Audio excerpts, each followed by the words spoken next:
അമ്മേ പരിശുദ്ധ അമ്മേ, അമ്മേ പരിശുദ്ധമേ, ദൈവമാതാവേ, കൃപാസനത്തിലൂടെ ഞങ്ങൾക്കും ഞങ്ങളുടെ ദേശത്തിനും അമ്മ മധ്യസ്ഥം തേടി തന്ന എല്ലാ അനുഗ്രഹങ്ങൾക്കും കൃപകൾക്കും ഞങ്ങളിപ്പോൾ ഹൃദയം നിറഞ്ഞ നന്ദി പറയുന്നു.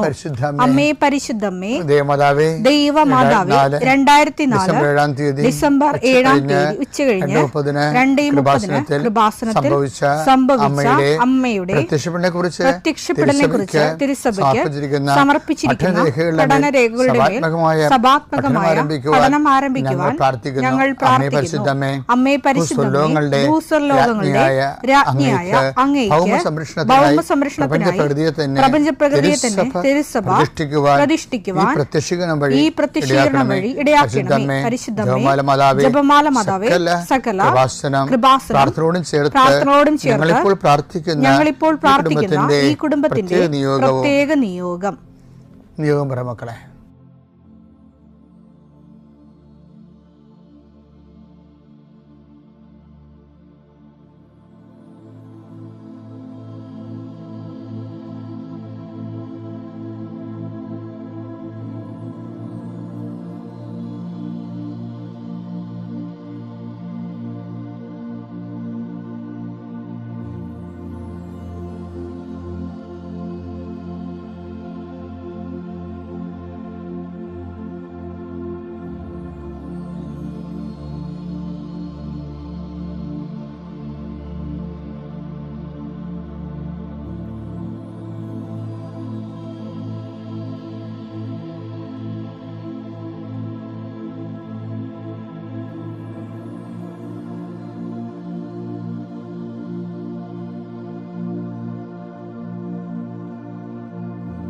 അമ്മയുടെ പ്രത്യക്ഷീകരണത്തിന്റെ ഈ അനുഗ്രഹവേളയിൽ ഞങ്ങൾക്ക് സാധിച്ചു തരുവാൻ കനിയണമേ. ആമേൻ. വിശ്വാസ പ്രമാണം. സർവശക്തനായ പിതാവും ആകാശത്തിന്റെയും ഭൂമിയുടെയും സൃഷ്ടാവുമായ ദൈവത്തിൽ ഞാൻ വിശ്വസിക്കുന്നു.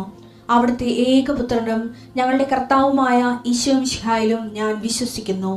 ഈ പുത്രൻ പരിശുദ്ധാത്മാവിനാൽ ഗർഭസ്ഥനായി കന്യകാമറിയത്തിൽ നിന്ന് പിറന്ന് പൊന്തിയോസ് പീലാത്തോസിന്റെ കാലത്ത് പീഡകൾ സഹിച്ച് കുരിശിൽ തറയ്ക്കപ്പെട്ട് മരിച്ച് അടക്കപ്പെട്ട് പാതാളങ്ങളിൽ ഇറങ്ങി മരിച്ചവരുടെ ഇടയിൽ നിന്ന് 3-ാം നാൾ ഉയർത്ത് സ്വർഗത്തിലേക്ക് എഴുന്നള്ളി സർവശക്തിയുള്ള പിതാവായ ദൈവത്തിന്റെ വലതുഭാഗത്തിരിക്കുന്നു. അവിടെ നിന്ന് ജീവിക്കുന്നവരെയും മരിച്ചവരെയും വിധിക്കുവാൻ വരുമെന്നും ഞാൻ വിശ്വസിക്കുന്നു. പരിശുദ്ധാത്മാവിലും ഞാൻ വിശ്വസിക്കുന്നു. വിശുദ്ധ കത്തോലിക്കാ സഭയിലും പുണ്യവാന്മാരുടെ ഐക്യത്തിലും പാപങ്ങളുടെ മോചനത്തിലും ശരീരത്തിന്റെ ഉയർപ്പിലും നിത്യമായ ജീവിതത്തിലും ഞാൻ വിശ്വസിക്കുന്നു. ആമേൻ. സുഖസ്ഥനായ ഞങ്ങളുടെ പിതാവേ, അങ്ങയുടെ നാമം പൂജിതമാകണമേ. അങ്ങയുടെ രാജ്യം വരണമേ. അങ്ങയുടെ തിരുമനസ് സ്വർഗത്തിലെ പോലെ ഭൂമിയിലും ആകണമേ. അന്നു വേണ്ടുന്ന ആഹാരം ഇന്ന് ഞങ്ങൾക്ക് തരണമേ. ഞങ്ങളോട് തെറ്റ് ചെയ്യുന്നവരോട് ഞങ്ങൾ ക്ഷമിക്കുന്നത് പോലെ ഞങ്ങളുടെ തെറ്റുകൾ ഞങ്ങളോടും ക്ഷമിക്കണമേ. ഞങ്ങളെ പ്രലോഭനത്തിൽ ഉൾപ്പെടുത്തരുതേ, തിന്മയിൽ ഞങ്ങൾ രക്ഷിക്കണമേ. ആമേൻ. നന്മ നിറഞ്ഞ മറിയമേ, സ്വസ്തി. കർത്താവ് അങ്ങയുടെ കൂടെ സ്ത്രീകളിൽ അങ്ങ് അനുഗ്രഹിക്കപ്പെട്ടവളാകുന്നു. അങ്ങയുടെ ഉദരത്തിൻ ഫലമായി ഈശോ അനുഗ്രഹിക്കപ്പെട്ടവനാകുന്നു. പരിശുദ്ധ മറിയമേ, തമ്പുരാന്റെ അമ്മേ, പാപികളായ ഞങ്ങൾക്ക് വേണ്ടി ഇപ്പോഴും ഞങ്ങളുടെ മരണസമയത്തും തമ്പുരാനോട് അപേക്ഷിക്കണമേ. ആമേൻ. കർത്താവേ, നിന്റെ ഉന്നതമായ നാമത്തിന് സ്തോത്രം ചെയ്യും. കർത്താവേ, നിന്റെ വിശുദ്ധ പൗരോഹിത്യത്തെ മഹത്വപ്പെടുത്തണം. കർത്താവേ, സഭയിലുള്ള സാന്നിധ്യം പ്രകടമാക്കണമേ. 40 വർഷം അർപ്പിച്ച കുർബാനയുടെ യോഗ്യതയാൽ കൃപാസ്ഥാനത്താരെ ജീവനോടെ പ്രത്യക്ഷപ്പെട്ട പരിശുദ്ധ അമ്മയുടെ പ്രത്യക്ഷീകരണ സ്ഥിരീകരണത്തിനായി ഇന്ന് കൃപാസ്ഥാനത്താരെ നടക്കുന്ന 10,000-കണക്കിന് മനുഷ്യരുടെ പ്രാർത്ഥനയോട് കൂടെ ദൈവവേദലെ ഞാൻ നിന്നെ ഈശോനാമത്തിൽ ആസ്വദിക്കുന്നു. മാതാവിൻ്റെ പ്രത്യക്ഷീകരണത്തിൽ ഇന്ന് വരെ നടന്നിട്ടുള്ള എല്ലാ അനുഭവ സാക്ഷികളുടെയും സാക്ഷ്യങ്ങൾ നിനക്കും ഈ നിമിഷം നിൻ്റെ ഏറ്റവും വലിയ സങ്കടകരമായ അവസ്ഥകളെ അതിജീവിക്കാൻ ദൈവം നിന്നെ സഹായിക്കട്ടെ എന്ന് പ്രാർത്ഥിക്കുന്നു.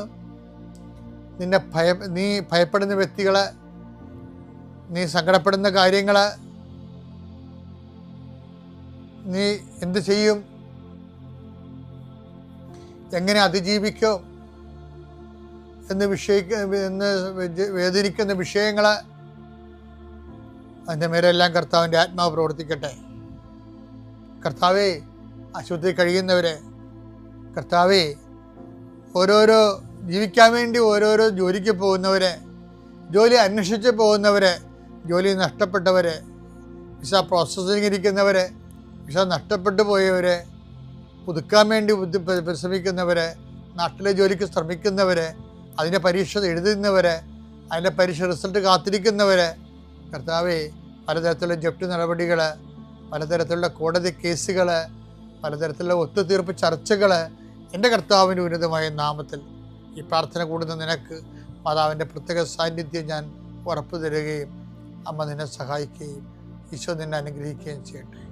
എൻ്റെ പ്രിയപ്പെട്ടവർ, നമ്മൾ ഇന്നലെ കണ്ട എന്താണെന്നറിയാമോ? ധൂർത്തപുത്രൻ്റെ പുനർവായന തുടരുകയാണ്. നമ്മൾ ഇന്നലെ കണ്ടത് എന്താണെന്നറിയാമോ? അതായത് അപ്പം പറയണ വാക്കാണ്. എന്താണ്? എൻ്റെ മകനെ, നീ എപ്പോഴും എന്നോട് കൂടെ ഉണ്ടല്ലോ. പിന്നെ എന്തൊരു വാക്ക് അപ്പം പറയേ? എനിക്കുള്ളതെല്ലാം നിനക്കുള്ളതാണ്. അപ്പം എന്നോട് കൂടെ നിങ്ങളും എന്നോടുകൂടെ ഇരുന്നു കൊണ്ട് ഇസ്രായേലിൻ്റെ 12 ഗോത്രങ്ങളെ ഭരിക്കുമെന്നൊക്കെ പറഞ്ഞില്ല ഈശോ പറഞ്ഞില്ലേ? നിത്യത വരെ ഓഹരിയാക്കുമെന്നാണ് പറയണത്. അതാണ് വിശ്വാസ ജീവിതത്തിൻ്റെ അകത്ത് നമുക്ക് കിട്ടുന്ന റിസൾട്ട്. എന്താണ്? നിത്യത വരെ ദൈവത്തിൻ്റെ കൂടെ ആയിരിക്കും. അപ്പം ദൈവം നോക്കുന്നതിൻ്റെ ഒറ്റ കാര്യമേ ഉള്ളൂ, നമുക്കത് കിട്ടിയ ഇത് കിട്ടിയ എന്നല്ല നോക്കണത്, മറിച്ച് നിത്യത വരെ ദൈവത്തിൻ്റെ കൂടെ ഉണ്ടാകുമെന്നുള്ളതാണ്. ദൈവം എന്ത് തരുമ്പോഴും എപ്പോഴും ദൈവത്തിൻ്റെ മനസ്സിലുള്ളത് എന്താണ്?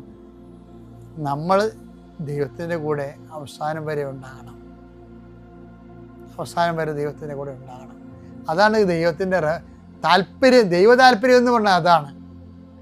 അപ്പോൾ ദൈവ താല്പര്യത്തിനെതിരെയായിട്ട് ദൈവം ചെയ്യത്തില്ലല്ലോ. ദൈവത്തിൻ്റെ കൂടെ നമുക്ക് എന്ത് തന്നാലും നാളെ നമ്മൾ ദൈവത്തിൻ്റെ കൂടെ ഉണ്ടാവത്തില്ലെന്ന് ദൈവത്തിന് അറിയാമെങ്കിൽ പിന്നെ ആ അനുഗ്രഹം തരുമോ? അപ്പം ചില അനുഗ്രഹങ്ങൾ തരാതിരിക്കുമ്പോൾ തരാത്ത അനുഗ്രഹത്തിന് വേണ്ടി നന്ദി പറയണം. ധൂർത്തപുത്രന് ചോദിച്ചപ്പോൾ തന്നെ കൊടുത്ത കണ്ടില്ലേ? കാര്യം കൊടുക്കാതിരുന്നൊരു കാര്യമില്ല. അവൻ കൊടുത്തില്ലെങ്കിലും പോവും, കൊടുത്താലും പോവും. ധൂർത്തപുത്രൻ്റെ ആദ്യത്തെ മൈൻഡ് സെറ്റ് എന്താണ്? അപ്പം കൊടുത്തില്ലേലും പോകും, കൊടുത്താലും പോകും. അവൻ്റെ മനസ്സിരിപ്പം അപ്പനല്ല, അപ്പൻ്റെ കൂടെ ജീവിക്കണമെന്നല്ല. യഥാർത്ഥ വിശ്വാസിയുടെ ജീവിതം എന്താ? തന്നാലും തന്നില്ലേലും ദൈവത്തിൻ്റെ കൂടെ ജീവിക്കണമെന്ന്. അതാണ് മൂത്ത മകൻ. എൻ്റെ മകനെ, എപ്പോഴും നീ എന്നോടുകൂടി ഉണ്ടല്ലോ.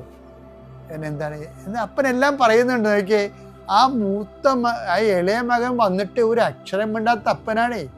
അത് നിങ്ങൾക്ക് മനസ്സിലാക്കണം.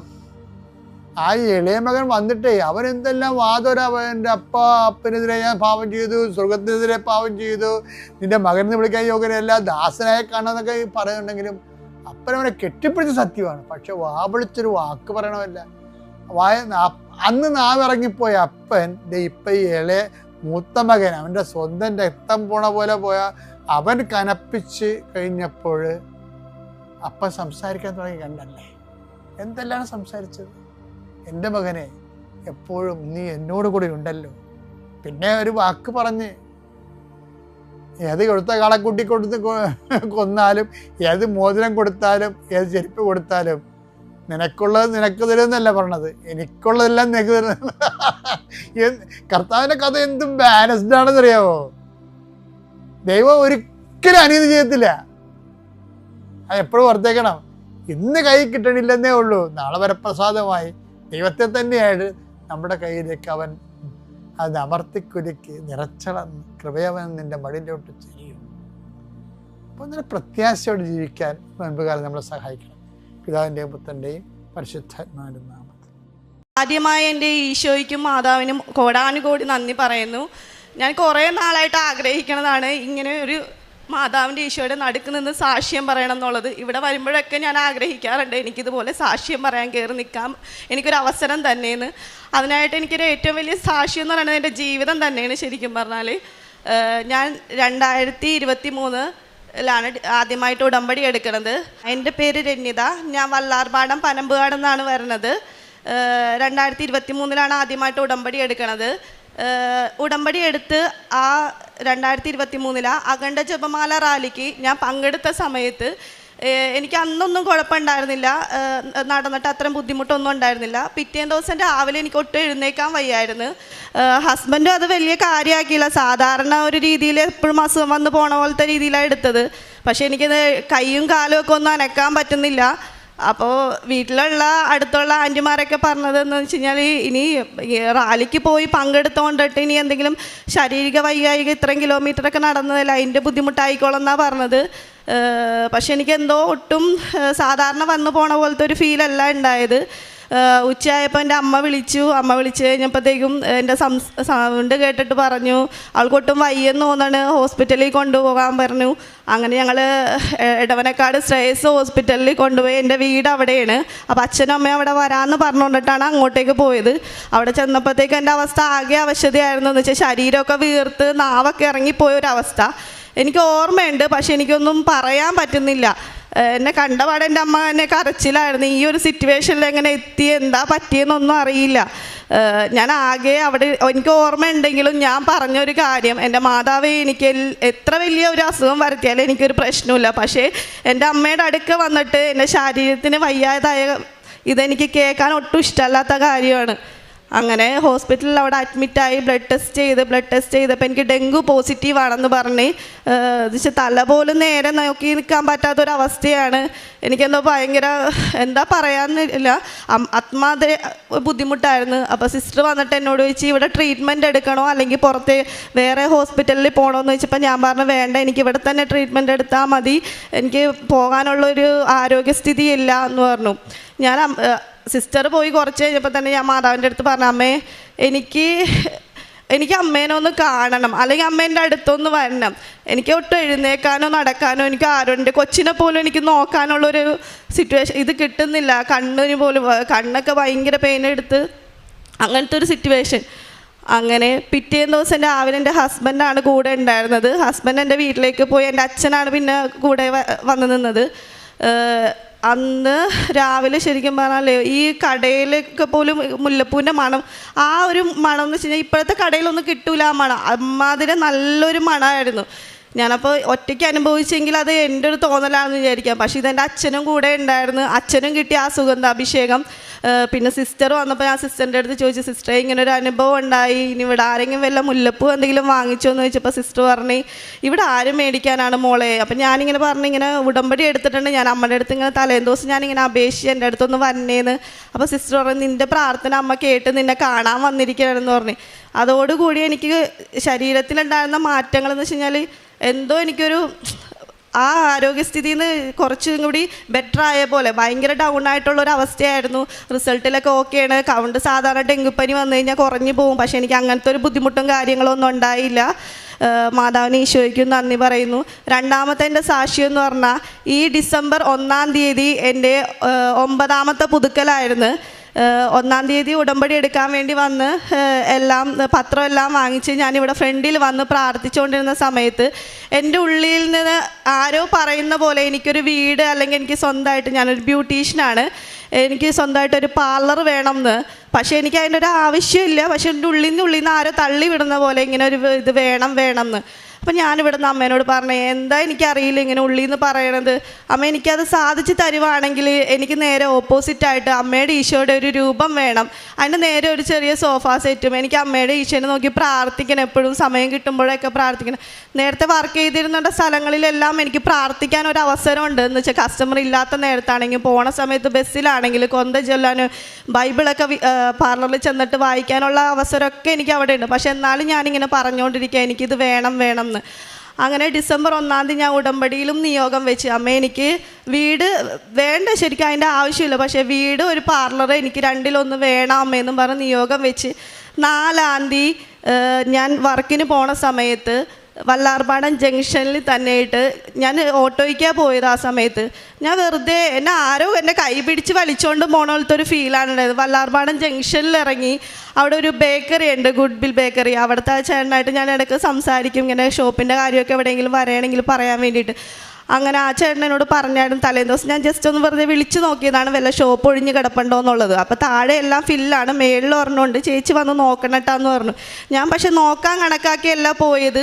ആ സമയത്ത് ആ ഓട്ടോയിൽ കയറി പോകാൻ തോന്നിയതെന്ന് എനിക്കറിയില്ല. സാധാരണ ഞാൻ ബസ്സിന് പോയി കഴിഞ്ഞാൽ ഹൈക്കോർട്ടിൽ പോയി ഇറങ്ങാറാണ് പതിവ്. അന്നത്തെ ദിവസം ഓട്ടോയിൽ പോയി അവിടെ ഇറങ്ങി. അപ്പം ഞാൻ ആ ചേട്ടനോട് പറഞ്ഞു, ചേട്ടൻ ഒന്ന് വെയിറ്റ് ചെയ്യണേ, ഞാനിപ്പോൾ വരാമെന്ന് പറഞ്ഞു.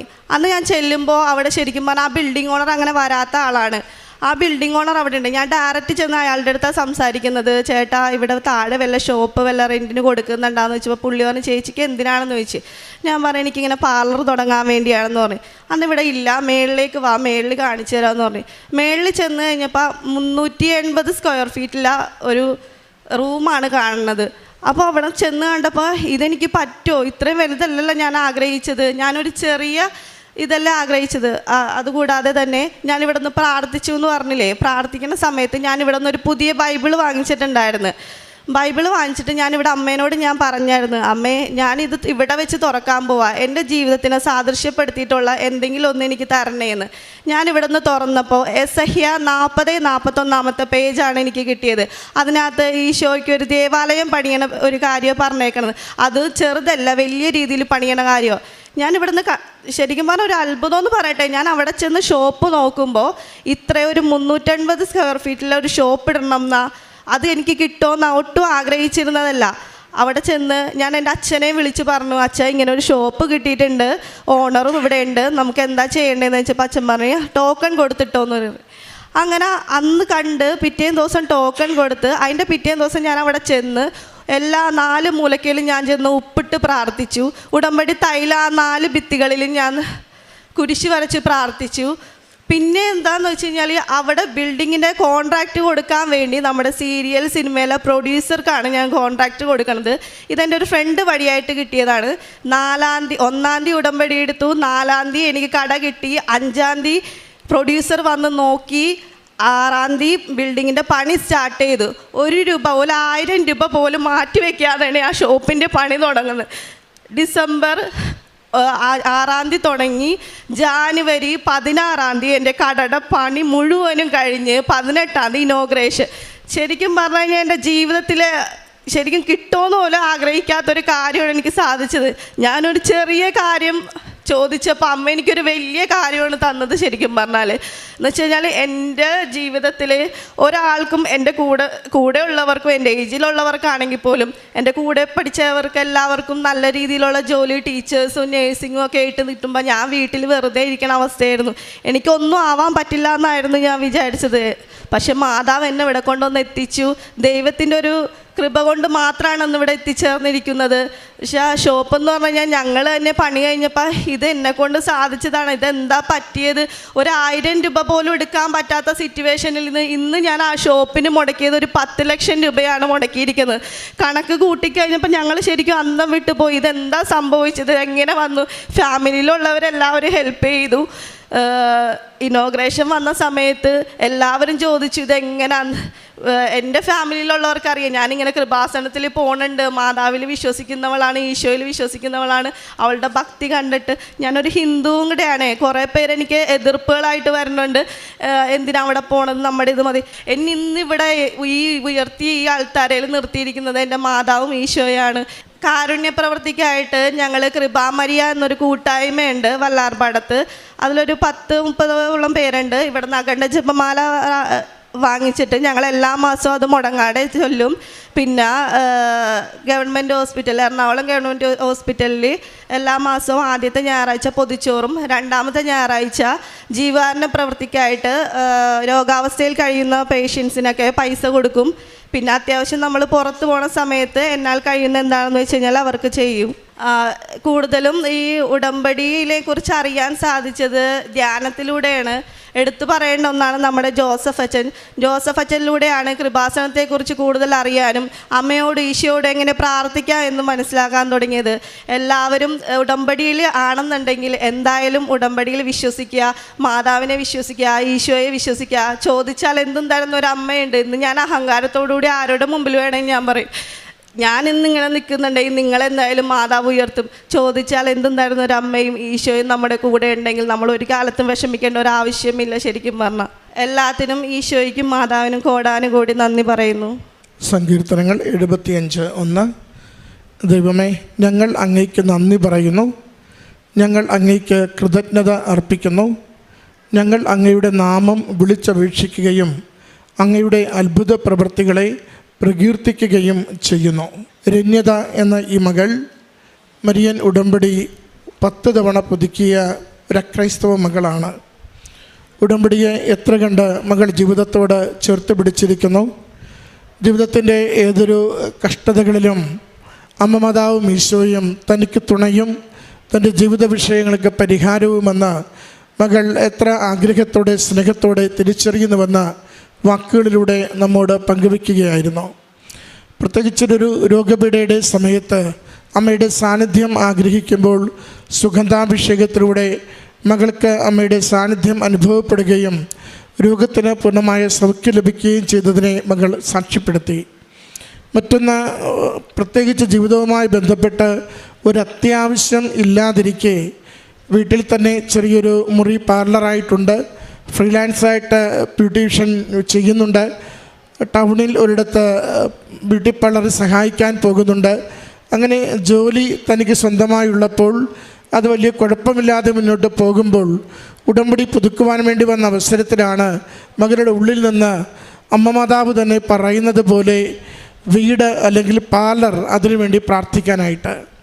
മകളത് ആവർത്തിച്ച് പറയുന്നുണ്ട്. എങ്ങനെ ഇതുള്ളിൽ നിന്ന് വന്നുവെന്ന് പോലും എനിക്കറിയില്ല, അങ്ങനെ ഒരു അത്യാവശ്യത്തെക്കുറിച്ച് ചിന്തിച്ചിട്ടുമില്ല. എങ്കിലും ചില പദ്ധതികൾ അങ്ങനെയാണ്. നമ്മുടെ ജീവിതത്തിൻ്റെ സാഹചര്യങ്ങളെ ഒക്കെ അറിയുന്ന അമ്മ മാതാവ് നാം പോലും ഒരുപക്ഷെ ചിന്തിക്കാത്ത ഇടങ്ങളിലേക്ക് അനുഗ്രഹത്തിന് വേണ്ടി നമ്മളെ കൈപിടിച്ച് നടത്തിക്കൊണ്ടിരിക്കും. മകൾ പറയുന്നുണ്ട്, ഇവിടെ ആ 1-ാം തീയതി വന്ന ആ ഉടമ്പടി നിയോഗത്തിൽ അമ്മയോട് പ്രാർത്ഥിച്ചപ്പോൾ ലഭിച്ച പ്രചോദനം എഴുതിയിട്ട് തിരികെ പോകുന്നു. അതിന് 2 ദിവസം കഴിയുമ്പോൾ 4-ാം തീയതി ഒരു കടമുറി കണ്ടെത്താൻ പറ്റുന്നു. 1 മാസം കഴിയുമ്പോൾ അത് പൂർണ്ണമായും ഫർണിഷ് ചെയ്ത് 1000 രൂപ പോലും ഈ ഒരു കാര്യത്തിൽ നീക്കിവെക്കാനില്ലാതിരുന്ന കാലത്തിൽ നിന്നും 10 ലക്ഷം രൂപയോളം ഒരു പാർലർ സുന്ദരമായി അണിയിച്ചൊരുക്കുവാൻ വേണ്ടി ചെലവഴിച്ചുകൊണ്ട് മകൾ ആ ഒരു ബ്യൂട്ടി പാർലറിൻ്റെ സംവിധാനം ഒരുക്കിയെടുത്തതിൻ്റെ സാക്ഷ്യമാണ് ഈ എൽത്താരയിൽ പങ്കുവെക്കുന്നത്. ചെറിയ കാര്യങ്ങൾ ആഗ്രഹിക്കുമ്പോൾ വലിയ അനുഗ്രഹങ്ങൾ തരുന്ന പരിശുദ്ധമ്മയുടെ സംരക്ഷണത്തെ സന്തോഷത്തോടെ മകൾ ഏറ്റുപറയുകയാണ്. മകൾ ആ സാക്ഷ്യം പറഞ്ഞു തുടങ്ങുമ്പോൾ തന്നെ 1-2 കൺസേൺസ് അതിൽ സൂചിപ്പിക്കുന്നുണ്ട്. അത് ഈശോയെയും അമ്മ മാതാവിനെയും നിരന്തരം കണ്ടുകൊണ്ട് പ്രാർത്ഥിക്കുവാനാവുന്ന വിധത്തിൽ എനിക്കെൻ്റെ പാർലർ സജ്ജീകരിക്കണം. അതൊരു നിലപാടാണ്. അക്രൈസ്തവ മകളാണെങ്കിലും നാഥനും രക്ഷകനുമായി ഈശോയെ സ്വീകരിച്ചുകൊണ്ട് ഈശോയിൽ പൂർണ്ണമായി ആശ്രയിച്ച് ജീവിത വിഷയങ്ങൾ മുഴുവനും ഈശോയ്ക്ക് വിട്ടുകൊടുത്തുകൊണ്ട് ഈശോ എൻ്റെ ജീവിതത്തെ എടുത്തുയർത്തുകയും അനുഗ്രഹിക്കുകയും കൃപ നിറയ്ക്കുകയും മറ്റനേകർക്ക് വേണ്ടി നന്മ ചെയ്യുവാൻ എന്നെ ഒരുക്കുകയും ചെയ്യും എന്ന നല്ല ബോധ്യത്തിൽ മകളുടെ ഉടമ്പടി ജീവിതം മുന്നോട്ട് നയിക്കുകയും അതിന്ന് വലിയ അനുഗ്രഹത്തിന് കാരണമായതിനെയാണ് ഈ എൽത്താരയിൽ സാക്ഷ്യപ്പെടുത്തുക. ഒരു അക്രൈസ്തവ മകൾ 10 തവണ ഉടമ്പടി പുതുക്കി എരുന്നത് ചെറിയൊരു കാര്യമല്ല. നമ്മൾ പലരും ഉടമ്പടി എടുക്കുമ്പോൾ അത്യാവശ്യമുള്ള 1-2 കാര്യങ്ങളുണ്ടാവും. ഒന്നുകിൽ അത് സാധിച്ചു കഴിയുമ്പോൾ നമ്മൾ ചിലരെങ്കിലും അതിൽ നിന്ന് പിന്മാറാറുണ്ട്, അല്ലെങ്കിൽ നമ്മൾ 3-4 തവണ പുതുക്കി കാര്യങ്ങൾ നടക്കുന്നില്ല എന്ന് കണ്ടാലും മനസ്സുമെടുത്ത് പിന്മാറാറുണ്ട്. ദൈവത്തിൻ്റെ ജീവിതം ഉടമപ്പെടുത്തുന്നവർ മാത്രം, ആ ദൈവസ്നേഹം ആത്മാവിൽ അനുഭവിക്കുന്നവർ മാത്രമാണ് ഉടമ്പടിയിൽ നിലനിന്നുകൊണ്ട് മുന്നോട്ട് പോകുന്നത് നമുക്കെപ്പോഴും കാണാനാവുക. മകളുടെ വാക്കുകളിൽ ലോകത്തോട് സാക്ഷ്യപ്പെടുത്തുന്നത് അറിഞ്ഞ് അനുഭവിച്ച ഈശോയെ, അമ്മ മാതാവിനെ ജീവിതത്തിനോട് ചേർത്ത് പിടിച്ചുകൊണ്ട് വിശ്വാസത്തോടും വിശ്വസ്തയോടും കൂടി ജീവിതം മുന്നോട്ട് നയിക്കുവാൻ മകൾ എപ്പോഴും ശ്രദ്ധിക്കുന്നു എന്നത് തന്നെയാണ്. പ്രിയമുള്ളവരെ, നമ്മുടെ ജീവിതത്തെ മാറ്റിമറിക്കുന്ന അനുഗ്രഹം അനസ്യൂതം നൽകുന്ന ദൈവത്തിൻ്റെ വലിയ പദ്ധതിയും അമ്മയുടെ വലിയ ഇടപെടലുമാണ് മരിയൻ ഉടമ്പടി എന്ന് നമ്മൾ ഓർക്കണം. അമ്മയുടെ പ്രത്യക്ഷീകരണത്തിൻ്റെ കൃപയാൽ നമ്മുടെ ജീവിത വിഷയങ്ങൾ ഏറ്റെടുത്തുകൊണ്ട് നല്ല അനുഗ്രഹങ്ങൾ നൽകുന്നതിന് വേണ്ടി നമുക്ക് പ്രാർത്ഥിക്കാം. വിശ്വസ്തയോടുകൂടി ഉടമ്പടി നമുക്ക് അതിനായി ജീവിക്കാം. ഈ മകൾക്ക് ലഭിച്ച അനുഗ്രഹങ്ങൾക്ക് അമ്മ മാതാവിനും തിരുക്കുമാരനും നന്ദി പറഞ്ഞുകൊണ്ട് കരങ്ങളടിച്ച് ഈ സാക്ഷ്യം സമർപ്പിക്കാം. എനിക്കൊരു അവസരം നൽകിയ കൃപാസന മാതാവിനും തിരുക്കുമാരനും കോടാനുകോടി നന്ദി പറയുന്നു. എൻ്റെ പേര് ഡെൽന. ഞാൻ കൃപാസനത്തിൽ വന്ന ആദ്യമായി ഉടമ്പടി എടുക്കുന്നത് 2023 ഞാൻ ഒരു നേഴ്സാണ്. 2021 ഞാൻ പാസ് ഔട്ടായത്. അതിനുശേഷം എല്ലാവരും പോലെ തന്നെ എനിക്ക് പുറത്തേക്ക് പോകണമെന്ന് ഭയങ്കര ആഗ്രഹമായിരുന്നു. ഞാൻ കുറേ അതിനുവേണ്ടി ട്രൈ ചെയ്തിട്ടുണ്ട്. OET, IELTS, കുവൈറ്റ് പ്രോമെട്രിക്ക് കുറേ എക്സാം ഞാൻ എഴുതി. എല്ലാ എക്സാമിനും ഞാൻ ഫെയിലായി. നേഴ്സിംഗ് വരെ ഞാൻ ഒറ്റ എക്സാമിനും അങ്ങനെ ഫെയിൽ ആവാറില്ലായിരുന്നു. പക്ഷേ നേഴ്സിംഗ് കഴിഞ്ഞതിന് ശേഷം ഞാൻ ഒരൊറ്റ എക്സാമിന് പാസ്സായിട്ടില്ല. ഞാൻ എല്ലാത്തിനും ഫെയിലായിരുന്നു. സത്യം പറഞ്ഞാൽ ഞാൻ ആകെ ഡിപ്രഷനിലായി. ഇങ്ങനെ ഫെയിലായപ്പം ഞാൻ എന്ത് ചെയ്യണമെന്നറിയാതെ ഇങ്ങനെ ഇരിക്കുമ്പോഴാണ് മമ്മി പറഞ്ഞത്, കൃപാസനത്തിൽ വന്ന് നീ ഒരു ഉടമ്പടി എടുക്കുക, അപ്പം നിനക്ക് ഇതിന് റിസൾട്ട് കിട്ടുമെന്ന്. ഞാനിവിടെ വന്ന് ഉടമ്പടി എടുത്തു കഴിഞ്ഞ് ഞാൻ പോയി. പക്ഷേ എന്നാലും എനിക്ക് അധികം അങ്ങനെ പ്രാർത്ഥിക്കാനൊന്നും ആ ടൈമിൽ പറ്റിയില്ലായിരുന്നു. പിന്നെ പിന്നെയും എനിക്ക് എന്നും തോൽവി തന്നെ ആയിക്കഴിഞ്ഞപ്പോൾ ഞാനൊന്ന് ഉടമ്പടി പാലിച്ച് നോക്കിയാലോ എന്ന് വിചാരിച്ച് എനിക്ക് എപ്പോഴും ഡിപ്രഷനൊക്കെ വരുമ്പോൾ ഞാൻ ബൈബിൾ എടുത്ത് വായിക്കുമായിരുന്നു. സത്യം പറഞ്ഞാൽ ഞാൻ പണ്ടൊന്നും അങ്ങനെ ബൈബിൾ വായിക്കില്ലായിരുന്നു. പക്ഷേ ഇങ്ങനെ ഒരു സ്റ്റേജ് വന്നപ്പോഴത്തേനും ഞാൻ ബൈബിൾ വായിക്കാൻ തുടങ്ങി.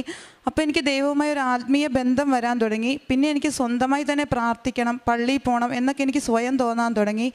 ഞാനങ്ങനെ പള്ളിയിൽ പോകാനും പ്രാർത്ഥിക്കാനും ഒക്കെ തുടങ്ങി. പിന്നെ ഞാൻ വിചാരിച്ചു എന്തെങ്കിലും ഒന്ന് നോക്കാം എന്ന് വിചാരിച്ച് ഞാൻ സൗദി നോക്കി. ഞാനിവിടെ വന്ന് ഉടമ്പടി പുതുക്കിയതിന് ശേഷമായിരുന്നു ഞാൻ സൗദിയുടെ എക്സാം എഴുതാൻ വേണ്ടി പോയത്. ഞാൻ പ്രാർത്ഥിച്ചു, അതുപോലെ തന്നെ ഞാൻ പഠിച്ചു. എക്സാം ഹോളിൽ പോകുമ്പോൾ ഞാൻ നമ്മുടെ ഉടമ്പടി ലോക്കറ്റും കൊണ്ടുപോയിട്ടുണ്ടായിരുന്നു. ഞാൻ ഇതിന് മുന്നത്തെ ഒരൊറ്റ എക്സാമിന് ഞാൻ ഉടമ്പടി ലോക്കറ്റൊന്നും കൊണ്ടുപോയി എക്സാം എഴുതിയിട്ടില്ല. ഞാൻ ഈ പരീക്ഷയ്ക്ക് ഉടമ്പടി ലോക്കറ്റ് എൻ്റെ കഴുത്തിലിടുകയും ഉപ്പ് ഞാൻ കയ്യിലെടുക്കുകയും ചെയ്തു. ഞാൻ എക്സാം ഹോളിൽ ചെന്നിരുന്നു. ആദ്യമായിട്ട് ഒരു പരീക്ഷ നേഴ്സിംഗ് പാസ്സായതിനു ശേഷം എനിക്ക് അറിയാവുന്ന ഒരു ചോദ്യമെങ്കിലും കാണുന്നത്. ഈ പ്രാവശ്യം വന്ന എല്ലാ ക്വസ്റ്റ്യനും എനിക്ക് അറിയാവുന്നത് തന്നെയായിരുന്നു. ഞാൻ തലേ ദിവസവും അതിൻ്റെ മുന്നത്തെ ദിവസവുമായിട്ട് നോക്കിയ ക്വസ്റ്റ്യൻസ് മാത്രമാണ് എനിക്ക് എക്സാമിന് വന്നത്. സത്യം പറഞ്ഞാൽ എനിക്ക് അത്ഭുതം തോന്നി. ആ മാതാവാണോ വന്നതെന്ന് ക്വസ്റ്റ്യൻ ഇട്ടേന്ന് വരെ എനിക്ക് തോന്നി. കാരണം ഞാൻ ഇതിനു മുന്നേ എഴുതിയ ഒറ്റ പരീക്ഷയിൽ എനിക്ക് ഒറ്റ ചോദ്യത്തിന് പോലും ഉത്തരം അറിയാൻ പറ്റുന്നുണ്ടായിരുന്നില്ല.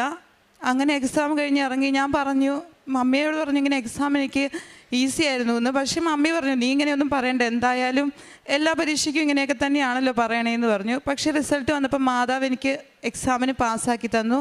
എനിക്ക് സത്യം പറഞ്ഞാൽ ഭയങ്കര വലിയൊരു അത്ഭുതമായി തന്നെയാണ് അത് തോന്നിയത്. അതിനുശേഷം ഞാനൊരു ഇൻ്റർവ്യൂവിന് വേണ്ടി കുറേ അലഞ്ഞ് നടന്നു. എല്ലാ സ്ഥലത്തും ഞാൻ പോകുമായിരുന്നു. ഒരു 10-15 കൂടുതൽ ഇൻ്റർവ്യൂ എങ്കിലും ഞാൻ അറ്റൻഡ് ചെയ്തിട്ടുണ്ട് ഡയറക്റ്റ് തന്നെ. പക്ഷെ ഒറ്റ ഇൻ്റർവ്യൂവിനും സെലക്ഷൻ കിട്ടില്ലായിരുന്നു. കുറേ ഒരുങ്ങി കെട്ടി പോകും, പക്ഷെ ഒന്നിനും കിട്ടിയില്ല. എന്നും വന്നിരിക്കും ഡിപ്രഷനായിട്ട്. അവസാനം ഞാൻ വിചാരിച്ചു ഇനി എന്തെങ്കിലും കിട്ടുവാണെങ്കിൽ കിട്ടട്ടെ, ദൈവത്തിന് എന്താണോ ആഗ്രഹം, എന്നിൽ എന്താണോ നിറവേറണം എന്ന് ആഗ്രഹം, അത് നടക്കട്ടെ എന്ന് ഞാൻ പ്രാർത്ഥിച്ചുകൊണ്ടിരിക്കുമ്പോഴാണ് ഒരു ഏജൻസി തന്നെ ഇൻ്റർവ്യൂവിന് വിളിക്കുന്നത്. പക്ഷെ ഞാൻ മനഃപൂർവ്വം അത് വേണ്ടെന്ന് പറഞ്ഞ് എൻ്റെ മനസ്സിൽ തോന്നി ഞാൻ വേണ്ടെന്ന് വെച്ചു. പക്ഷേ എന്താണെന്നറിയില്ല, ടൈമായപ്പം ദൈവം എന്നെ കറക്റ്റ് അവിടെ എത്തിച്ചു. ഞാൻ ഉടമ്പടി ലോകത്തുമായിട്ടായിരുന്നു എന്ന് പോയത്. ഒറ്റ ഇൻ്റർവ്യൂവിന് സത്യമായിട്ട് എനിക്ക് ഒറ്റ ഉത്തരം പോലും അറിയാൻ പറ്റൂലായിരിക്കും. പക്ഷേ എനിക്ക് എന്നാൽ എല്ലാം അറിയുകയൊക്കെ ചെയ്യായിരിക്കും. പക്ഷേ എനിക്ക് ഇൻ്റർവ്യൂവിന് അത് പറയാൻ പറ്റൂലായിരിക്കും. അങ്ങനെയായിരുന്നു എനിക്ക് ഇത്രയും നാൾ സംഭവിച്ചുകൊണ്ടെന്ന് വെച്ചാൽ. പക്ഷേ ആദ്യമായിട്ടൊരു ഇൻ്റർവ്യൂവിന് എനിക്ക് മര്യാദയ്ക്കൊന്ന് ചിരിച്ച് ഉത്തരങ്ങളൊക്കെ തിരിച്ച് പറയാൻ പറ്റി. എനിക്കന്ന് ഇൻ്റർവ്യൂ കഴിഞ്ഞിറങ്ങിയപ്പോൾ ഭയങ്കര സന്തോഷമായിരുന്നു.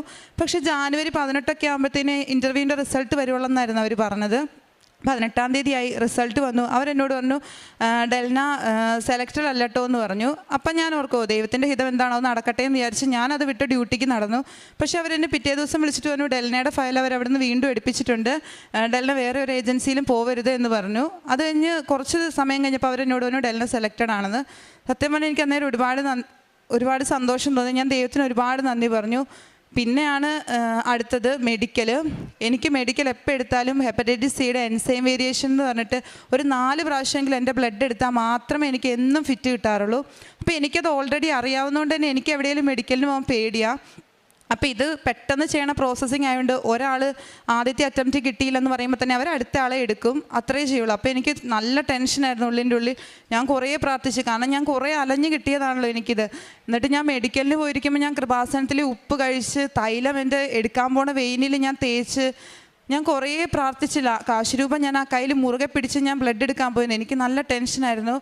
ബ്ലഡ് എടുത്തു, എല്ലാവരോടും വീട്ടിൽ പോയിക്കോളാൻ പറഞ്ഞു. ബ്ലഡ് എടുത്തിട്ട് വൈകുന്നേരം റിസൾട്ട് വരുവുള്ളൂ എന്ന് പറഞ്ഞു. പക്ഷേ എനിക്ക് നല്ല ടെൻഷനായിരുന്നു, കാരണം എപ്പോഴും എന്നെ അവർ തിരിച്ചു വിളിപ്പിക്കാറുണ്ട് രണ്ടാമത് ബ്ലഡ് എടുക്കാൻ. ഞാനതുകൊണ്ട് തന്നെ അവിടെ തന്നെ ഇരുന്നു. പക്ഷേ ഉച്ചയായിട്ട് വിളിയൊന്നും വന്നില്ല എൻ്റെ പേര്. അപ്പം ഞാൻ പോയി ചോദിച്ചു, ഇനി എനിക്ക് ബ്ലഡ് വല്ലതും എടുക്കണം, അവർ വിളിക്കാൻ മറന്നാണോ എന്ന് ഓർത്തിട്ട് ചോദിച്ചപ്പോൾ അവർ പറഞ്ഞു വേണ്ടെന്ന്. എനിക്കിത് സംശയം തോന്നി. എന്നിട്ട് ഞാൻ രണ്ടും കൽപ്പിച്ച് വന്നൊരു ചൊവ്വാഴ്ചയായിരുന്നു. വീട്ടിൽ വന്ന് കൃപാസനത്തിൽ ഉടമ്പടി ധ്യാനം ഇങ്ങനെ കേട്ടോണ്ടിരിക്കുമായിരുന്നു. ധ്യാനം കേട്ടെല്ലാം കഴിഞ്ഞൊരു 4 മണിയായപ്പോൾ ഞാൻ അവിടേക്ക് വിളിച്ചു ചോദിച്ചു മെഡിക്കൽ സെൻറ്ററിലേക്ക്, ഇങ്ങനെ മെഡിക്കൽ എടുത്തായിരുന്നു, റിസൾട്ട് വന്നായിരുന്നു എന്ന് ചോദിച്ചിട്ട്. അപ്പോൾ അവരെന്നോട് ഫിറ്റെന്ന് പറഞ്ഞു. സത്യം പറഞ്ഞാൽ അന്നേരം എനിക്ക് ഭയങ്കര ഒരു അനുഭവമായിരുന്നു. ഞാൻ മാതാവിന് അപ്പം തന്നെ മുട്ടുകുത്തിന്ന് കുറേ നന്ദി പറഞ്ഞു. കാരണം ആദ്യമായിട്ടാണ് എൻ്റെ ജീവിതത്തിൽ മെഡിക്കലിന് തന്നെ എനിക്കൊരു ഫിറ്റ് കിട്ടണത്. എന്നിട്ട് ഞാൻ വീട്ടിലേക്കൊക്കെ വിളിച്ചു പറഞ്ഞു. അത് കഴിഞ്ഞ് ഞാനിവിടെ ഉടമ്പടി പുതുക്കിയപ്പോൾ നിയോഗം വെച്ചിട്ടുണ്ടായിരുന്നു, എനിക്ക് ഫെബ്രുവരി 28 മുൻപായിട്ട് വിസയും ടിക്കറ്റും നൽകി മാതാവിനെ അനുഗ്രഹിക്കണേന്ന്. ഫെബ്രുവരി 9 എൻ്റെ വിസ വന്നു. പക്ഷെ ഞാനിത് അറിഞ്ഞില്ലായിരുന്നു. കാരണം മമ്മി ഉടമ്പടി നിയോഗം വെച്ചിരുന്നു ഫെബ്രുവരി 17 എനിക്ക് വിസ വരണം എന്ന്. അപ്പം ഏജൻസിക്കാർ എന്തോ ടെക്നിക്കൽ എറർ കാരണം എന്നോട് പറയാൻ മറന്നുപോയതാണ് എനിക്ക് വിസ വന്ന കാര്യം. ഒരു 17 ആയപ്പോൾ അവരെന്നെ വിളിച്ചിട്ട് പറഞ്ഞു ഇമിഗ്രേഷൻ്റെ ഫീസ് അടയ്ക്കണം എന്ന്. അപ്പം ഞാൻ പറഞ്ഞു എനിക്ക് വിസ വന്നിട്ടില്ലല്ലോ, പിന്നെ എന്തിനാ ഇമിഗ്രേഷൻ്റെ ഫീസ് അടയ്ക്കണേന്ന് ചോദിച്ചു. അപ്പോൾ അവർ പറഞ്ഞു ഡെൽനയുടെ വിസ ഓൾറെഡി വന്നിരിക്കുന്നതാണല്ലോ, അറിയിച്ചില്ലായിരുന്നു എന്ന് ചോദിച്ചു. ഞാൻ പറഞ്ഞില്ല, പറഞ്ഞിട്ടില്ല എന്ന്. പിന്നെ അവർ പറഞ്ഞു എന്തോ ടെക്നിക്കൽ എറർ കൊണ്ടാണെന്ന് പറഞ്ഞ് കറക്റ്റ് മമ്മി ആ ഡേറ്റ് ഇട്ട ദിവസം തന്നെ മാതാവ് എനിക്ക് വിസ വന്നതായിട്ട് എന്നെ അറിയിച്ചു. ഞങ്ങൾ അന്നും മാതാവിന് ഒരുപാട് നന്ദി പറഞ്ഞു. കാരണം ഞങ്ങൾ ഒരുപാട് പ്രാർത്ഥിക്കുന്നുണ്ടായിരുന്നു. ഞാൻ ഒരുപാട് കഷ്ടപ്പെട്ടായിരുന്നു ഇതിന് വേണ്ടിയിട്ട്. അത് കഴിഞ്ഞ് എനിക്ക് 28 മുന്നേ ടിക്കറ്റ് വരണേന്ന് ഞാൻ പ്രാർത്ഥിക്കുന്നുണ്ടായിരുന്നു. കറക്റ്റ് 28 രാത്രി ഞാൻ സന്ധ്യാപ്രാർത്ഥന കഴിഞ്ഞ് ഇവിടെ കൃപാസനത്തിൽ നമ്മുടെ പ്രാർത്ഥന കഴിഞ്ഞ് ഞാൻ എഴുന്നേക്കലും എനിക്ക് ഫോണിൽ മെസ്സേജ് വന്ന് ഞാൻ നോക്കുമ്പോൾ എൻ്റെ ടിക്കറ്റായിരുന്നു. നാളത്തേക്കാണ് എൻ്റെ ടിക്കറ്റ് വന്നിരിക്കുന്നത്. മാതാവിൻ്റെ അനുഗ്രഹത്താൽ എനിക്ക് നാളെ പോകാൻ സാധിക്കും. പിന്നെ ഈ ഉടമ്പടിയിൽ വന്ന ശേഷം ഞാൻ ആത്മീയമായി ഒരുപാട് വളർന്നു. സത്യം പറഞ്ഞാൽ ഞാനൊരു ക്രിസ്ത്യാനിയാണെങ്കിൽ പോലും പണ്ട് ഞാൻ പള്ളിയിൽ പോയി വെറുതെ ഇരുന്നിട്ട് തിരിച്ചു പോരുമായിരുന്നു, എല്ലാവരും പോകുന്നതുകൊണ്ട്. പക്ഷേ ഇങ്ങനെ ഒരു സമയവും സാഹചര്യവും വന്നപ്പോഴാണ് എനിക്ക് ദൈവത്തെ കൂടുതൽ തിരിച്ചറിയുവാനും ബൈബിളിൻ്റെ പ്രാധാന്യം മനസ്സിലാവാനും. ഞാൻ കുറേ ബൈബിൾ വായിക്കാൻ തുടങ്ങിയായിരുന്നു ഇതിന് ശേഷം. ശരിക്കും പറഞ്ഞാൽ എനിക്ക് ആത്മീയമായി നല്ല രീതിയിൽ വളർച്ച, ദൈവവുമായി ഒരു മാനസിക ബന്ധം വന്നതായിട്ട് എനിക്ക് ശരിക്കും മനസ്സിലായി. പിന്നെ ഞാൻ ഉടമ്പടി പത്രം ഇവിടുന്ന് വാങ്ങിച്ച് പള്ളിയിലും പള്ളിയുടെ പരിസരത്തും റോഡിലും ഒക്കെ കൊടുക്കുമായിരുന്നു. പിന്നെ റോഡരികിലിരിക്കുന്ന പാവപ്പെട്ടവർക്ക് എന്നെ കൊണ്ട് പറ്റാവുന്ന രീതിയിൽ ഞാൻ ഭക്ഷണങ്ങൾ വാങ്ങിച്ചു കൊടുക്കാറുണ്ട്. ഓൾഡ് ഏജ് ഹോമിൽ പോവുകയും അമ്മച്ചിമാർക്ക് ഒരു നേരത്തെ ഭക്ഷണം വാങ്ങിക്കൊടുക്കുകയും അവരുടെ കൂടെ ടൈം സ്പെൻഡ് ചെയ്യുകയൊക്കെ ചെയ്യാറുണ്ട്. ഇതൊക്കെയാണ് ഞാൻ എൻ്റെ ഉടമ്പടി വഴി ചെയ്ത കാര്യങ്ങൾ. ഉടമ്പടി വഴി എനിക്ക് ഇത്രയും അനുഗ്രഹങ്ങൾ നൽകിയ കൃപാസന മാതാവിനും തിരുക്കുമാരനും കോടാനും കൂടി നന്ദി പറയുന്നു. സെഫാനിയ പ്രവാചകൻ്റെ പുസ്തകം 3-ാം അധ്യായം 17-18 തിരുവചനങ്ങൾ. നിന്റെ ദൈവമായ കർത്താവ് വിജയം നൽകുന്ന യോദ്ധാവ് നിന്റെ മധ്യേയുണ്ട്. നിന്നെക്കുറിച്ച് അവിടുന്ന് അതിയായി ആഹ്ലാദിക്കും. ഉടമ്പടിയിലൂടെ നമ്മെ സ്നേഹത്തോടെ ആശ്ലേഷിക്കുകയും നമ്മെ എപ്പോഴും സ്നേഹത്തിലായിരിക്കുവാനും സ്നേഹത്തിൽ നിലനിൽക്കുവാനും ക്ഷണിക്കുന്ന ഈശോയുടെ ഒരു വലിയ കൽപ്പനയിലൂടെ നാം കടന്നു പോകുമ്പോൾ, കൽപ്പന പാലിച്ച് ജീവിക്കുമ്പോൾ, ഞാൻ നിന്നെ അറിയും, ഞാൻ നിന്നെ സ്നേഹിക്കുന്നു എന്നുള്ളതിൻ്റെ ഒരു അപ്രൂവൽ നൽകുന്ന അത്ഭുത സാക്ഷ്യങ്ങളാണ് നമ്മുടെ അൾത്താരയിൽ എന്നും കേട്ടുകൊണ്ടിരിക്കുന്നത്. ഡെൽന എന്ന ഈ മകൾ ഇവിടെ വന്ന് ഉടമ്പടിയെടുത്ത് പ്രാർത്ഥിച്ചു പോകുമ്പോൾ വളരെ സങ്കടത്തോടെയാണ്. തനിക്കുള്ള ആഗ്രഹങ്ങളെല്ലാം സാധിക്കുമെന്ന് യാതൊരു പ്രതീക്ഷകളുമില്ല. കാരണം 25ഓളം ഇൻ്റർവ്യൂ, അതുപോലെ തന്നെ ഒരുപാട് പരീക്ഷകളിലെല്ലാം ഫെയിലിയറാണ്. അവിടെ നിന്ന് വിസ പ്രോസസ്സിനുള്ള ഒരുപാട് ബുദ്ധിമുട്ടുകൾ, ഇതെല്ലാം തരണം ചെയ്യുവാനായിട്ടുള്ള ഉടമ്പടിയാണ് ഈ മകൾക്ക് ഉറപ്പ് നൽകിയത്. ഡെൽനയുടെ വാക്കുകളിൽ ഇത് തന്നെ, ഇതൊരു not by merit but by grace എന്ന അടിസ്ഥാനത്തിൽ പരിശുദ്ധ അമ്മയുടെ മധ്യസ്ഥതയിൽ ഈശോ ചെയ്തിട്ടുള്ള ഒരു വലിയ അത്ഭുതമാണ്. ഇന്ന് ഈ മകൾക്ക്, നാളെ വിദേശത്തേക്ക് പോകാനിരിക്കുന്ന മകൾക്ക് യുദ്ധം ഒരു തടസ്സമല്ല. കാരണം ചെങ്കടലിൽ വഴി തീർത്തവൻ, ജോർദാൻ നദി നമുക്ക് വേണ്ടി വെട്ടിയൊരുക്കിയവനെല്ലാം, വഴിയും സത്യവും ജീവനുമായവൻ ഇന്ന് നമുക്ക് വേണ്ടി വഴിയൊരുക്കിയിരിക്കുന്നു. ഡെൽന അതിനു വേണ്ടിയാണ് ഒരു വിശ്വാസ പ്രഖ്യാപനം ഇവിടെ നടത്തുന്നത്. ഡെൽനയുടെ ജീവിതത്തിൽ ഇനി അതെല്ലാം പ്രതിസന്ധികളുണ്ടായാലും എൻ്റെ ദൈവം എന്നോടൊപ്പം ഉണ്ടായിരിക്കും, പരിശുദ്ധ അമ്മ എൻ്റെ കൂടെ സഞ്ചരിക്കും. കാരണം ഈ മകൾ ഡേറ്റ് ഇട്ട് പ്രാർത്ഥിച്ച ആ ദിവസം തന്നെയാണ് ഇവർക്ക് വിസ ലഭിക്കുന്നത്.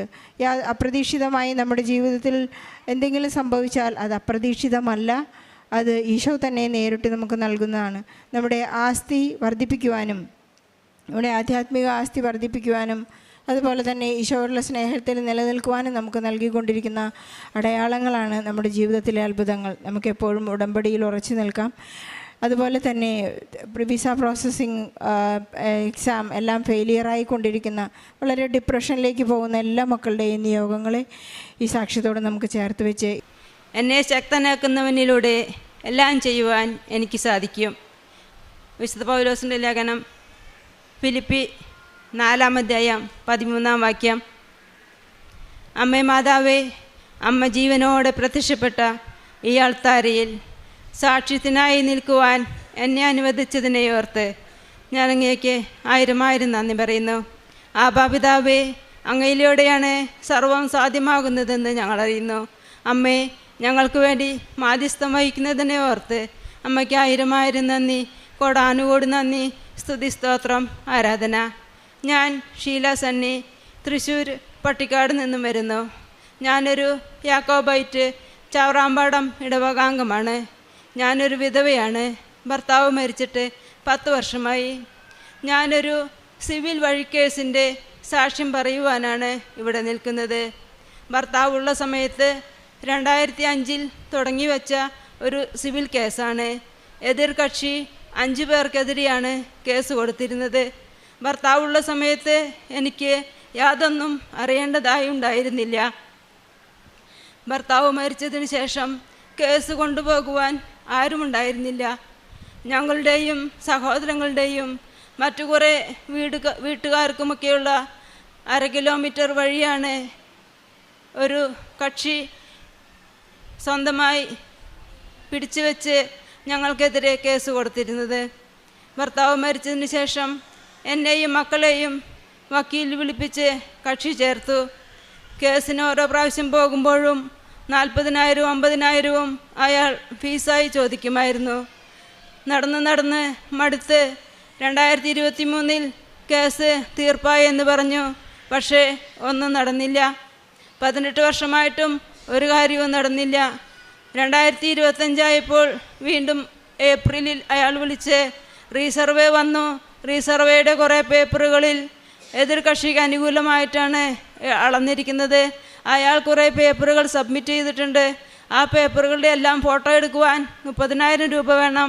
ഇനിയും 30,000 രൂപ ഇപ്പം തന്നെ കൊണ്ടുവന്നെങ്കിലേ ഞാനിനി കേസ് മുന്നോട്ട് കൊണ്ടുപോവുകയുള്ളൂ എന്ന് പറഞ്ഞു.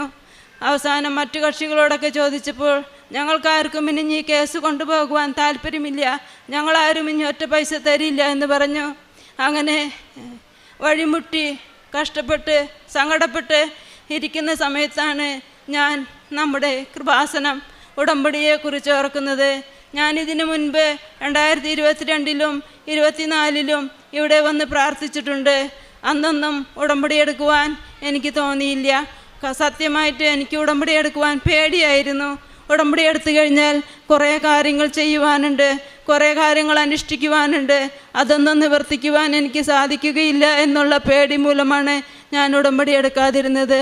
എന്നാൽ ഈ കേസിൻ്റെ കാര്യം വന്നപ്പോൾ ഇനി ഉടമ്പടി മാതാവല്ലാതെ, സഞ്ചാരി മാതാവല്ലാതെ എനിക്ക് ആരും തുണയില്ല എന്ന ബോധ്യത്തോടു കൂടി 2025 ജൂലൈ 14 ഞാൻ കൂട്ടാലിയിൽ നിന്നും ബസ് പോകുന്നതിനോടുകൂടെ അവരോടൊപ്പം ഇവിടെ വരികയും ഉടമ്പടിയെടുത്ത് പ്രാർത്ഥിക്കുകയും ചെയ്തു. ഉടമ്പടിയെടുത്ത് അന്ന് തന്നെ ഉടമ്പടിയിലെ കാര്യങ്ങൾ നിവർത്തിക്കുവാൻ ഞാൻ ശ്രമിച്ചു പോന്നു. പത്രങ്ങളെല്ലാം അടുത്ത വീടുകളിൽ കൊണ്ടുപോയി വിശ്വാസമുള്ളവരെ വിശ്വാസത്തിൽ കൂടുതൽ ആഴപ്പെടുത്തുവാനും വിശ്വാസമില്ലാത്തവർക്ക് ഈശോയെക്കുറിച്ചും മാതാവിനെക്കുറിച്ചും പറഞ്ഞു കൊടുക്കുവാനും അവരെ നമ്മുടെ കാര്യങ്ങളെല്ലാം പറഞ്ഞ് മനസ്സിലാക്കുവാനും പഠിപ്പിച്ചു. മറ്റുള്ള കുടുംബങ്ങളിലും വൃദ്ധരായ മാതാപിതാക്കളുടെ അടുത്ത് ചെന്ന് അവരോടൊത്ത് സമയം ചെലവഴിച്ച് അവർ പറയുന്ന കാര്യങ്ങൾ സസൂക്ഷ്മം കേട്ട് അവർക്ക് വേണ്ട വചനങ്ങളെല്ലാം നൽകി പോന്നു. ഉടമ്പടിയെടുത്ത് 14-ാം തീയതി ഉടമ്പടിയെടുത്തു. 18-ാം തീയതി അംഗനവാടിയിൽ എല്ലാ ഡിജിറ്റൽ സർവേ കഴിഞ്ഞ ഭൂമികളെല്ലാം കൺഫർമേഷന് വേണ്ടി ഒപ്പിട്ട് കൊടുക്കുവാനായിട്ട് എല്ലാവരെയും 20-ാം വാർഡിലുള്ള എല്ലാവരെയും വിളിപ്പിച്ചു. അന്നേരം ഞങ്ങൾ ചെന്നു. അവർ ലാപ്പിൽ സ്കെച്ചുകൾ കാണിച്ചു തന്നു ഭൂമിയുടെ. അന്നേരം ഒരു പ്ലോട്ടിൽ മാത്രം വഴിയില്ലാതെയാണ് അളന്നിരിക്കുന്നതെന്ന് കാണുവാൻ സാധിച്ചു. അവരോട് ചോദിച്ചപ്പോൾ അന്ന് വഴിയില്ലാതെയാണ് അളന്നിരിക്കുന്നത്, ഇനിയൊന്നും ചെയ്യാനില്ല, അളന്ന സമയത്ത് നിങ്ങൾ എന്തേ പറയാതിരുന്നെന്ന് ചോദിച്ചു. ഞാൻ പിന്നെ പഞ്ചായത്തിൽ പോയി ചോദിച്ചപ്പോൾ അപേക്ഷ കൊടുക്കുവാൻ പറഞ്ഞു. അപേക്ഷ കൊടുത്തു പോന്നു. പക്ഷെ അവർ പറഞ്ഞു, ഞങ്ങൾക്കെന്നൊന്നും ചെയ്യുവാനില്ല, ഇനി നിങ്ങൾക്ക് വേണമെങ്കിൽ നിങ്ങൾ പ്രൈവറ്റായിട്ട് സർവേയറെ കൊണ്ടുവന്ന് അളപ്പിച്ച് എല്ലാം സബ്മിറ്റ് ചെയ്ത് കഴിഞ്ഞാൽ ഞങ്ങൾ എന്തെങ്കിലും ചെയ്യാൻ നോക്കാമെന്ന് പറഞ്ഞു. പക്ഷേ ഞാനിവിടെ വന്ന് വെറുതെ ഇരുന്നില്ല. എൻ്റെ അമ്മ മാതാവ് എൻ്റെ കൂടെ ഉണ്ടായിരുന്നു. എൻ്റെ കാശുരൂപം ഇവിടെ നിന്ന് കിട്ടിയത് ഞാൻ എപ്പോഴും കൂടെ കൊണ്ടു നടക്കുമായിരുന്നു. എപ്പോഴും വിശ്വാസ പ്രമാണം നടക്കുമ്പോഴും നടപ്പിലും എടുപ്പിലും എല്ലാം വിശ്വാസ പ്രമാണവും നന്മ നിറഞ്ഞ മറിയമ്മയും ഞാൻ ചൊല്ലി പ്രാർത്ഥിക്കുമായിരുന്നു. ഞാൻ നമ്മുടെ ഉപ്പും ഇവിടെ നിന്ന് കൊണ്ടുപോയ വെള്ളവും ഉടമ്പടി തൈലവും കൊണ്ടുപോയി ആ വഴിയിലുടനീളം വിതറി പ്രാർത്ഥിക്കുകയും പ്ലോട്ടിൽ വഴിയില്ലാത്തടത്തും പോയി പ്രാർത്ഥിച്ച് ആരോടും പറയാതെ രഹസ്യമായാണ് ഞാനിതെല്ലാം ചെയ്തിരുന്നത്. എൻ്റെ അമ്മ പരസ്യമായ രഹസ്യമാണെന്ന് എനിക്ക് പൂർണ്ണ ബോധ്യമുണ്ടായിരുന്നു.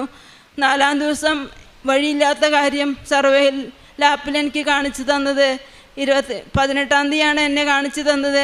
22-ാം തീയതി 21-ാം തീയതി ഞായറാഴ്ച പഞ്ചായത്തിൽ നിന്ന് വിളിച്ചു പറഞ്ഞു, നാളെ തിങ്കളാഴ്ച ഞങ്ങൾ അളക്കുവാൻ വരുന്നുണ്ട്, നിങ്ങൾ പേപ്പറുകളെല്ലാമായി വരണം, പ്രൈവറ്റ് സർവേയറെ കൊണ്ടല്ലാതെ അളക്കുകയില്ല എന്ന് പറഞ്ഞു വിട്ട അവർ മാതാവിൻ്റെ പെട്ടെന്നുള്ള ഇടപെടൽ മൂലം സഞ്ചാരി മാതാവ് പഞ്ചായത്തിൽ ചെന്ന് പ്രവർത്തിച്ചതുപോലെ ഞാനൊന്നും ചെയ്തില്ല, ഞാൻ പ്രാർത്ഥിക്കുക മാത്രം ചെയ്തു.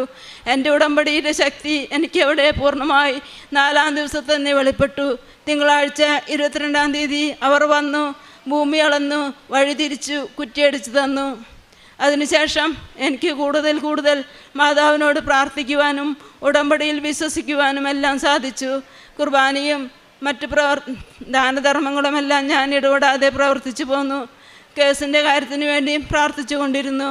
ഒരു ദിവസം ഓഗസ്റ്റ് 12-ാം തീയതി ഉടമ്പടി എടുത്ത് 28-ാം ദിവസം 1 മാസം തികയുന്നതിന് മുൻപേ പെട്ടെന്ന് വക്കീലിൻ്റെ ഗുമസ്തൻ കാശില്ലാതെ ഞാൻ ഇനി ഒന്നും ചെയ്യില്ല, ഞാൻ ഇതൊന്നും ഫോർവേഡ് ചെയ്യില്ല എന്നൊക്കെ പറഞ്ഞ് വിട്ട ആൾ ഗുമസ്തൻ വിളിച്ചു പറയുന്നു, നിങ്ങളുടെ കേസ് ജയിച്ചു, നിങ്ങൾക്ക് വഴി കിട്ടി.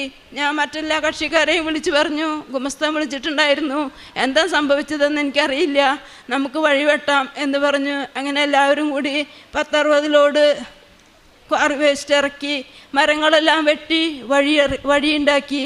ആ വഴി തെളിച്ച് കിട്ടി. അതിനുശേഷം ഞാൻ വക്കീലുമായി ബന്ധപ്പെട്ടു.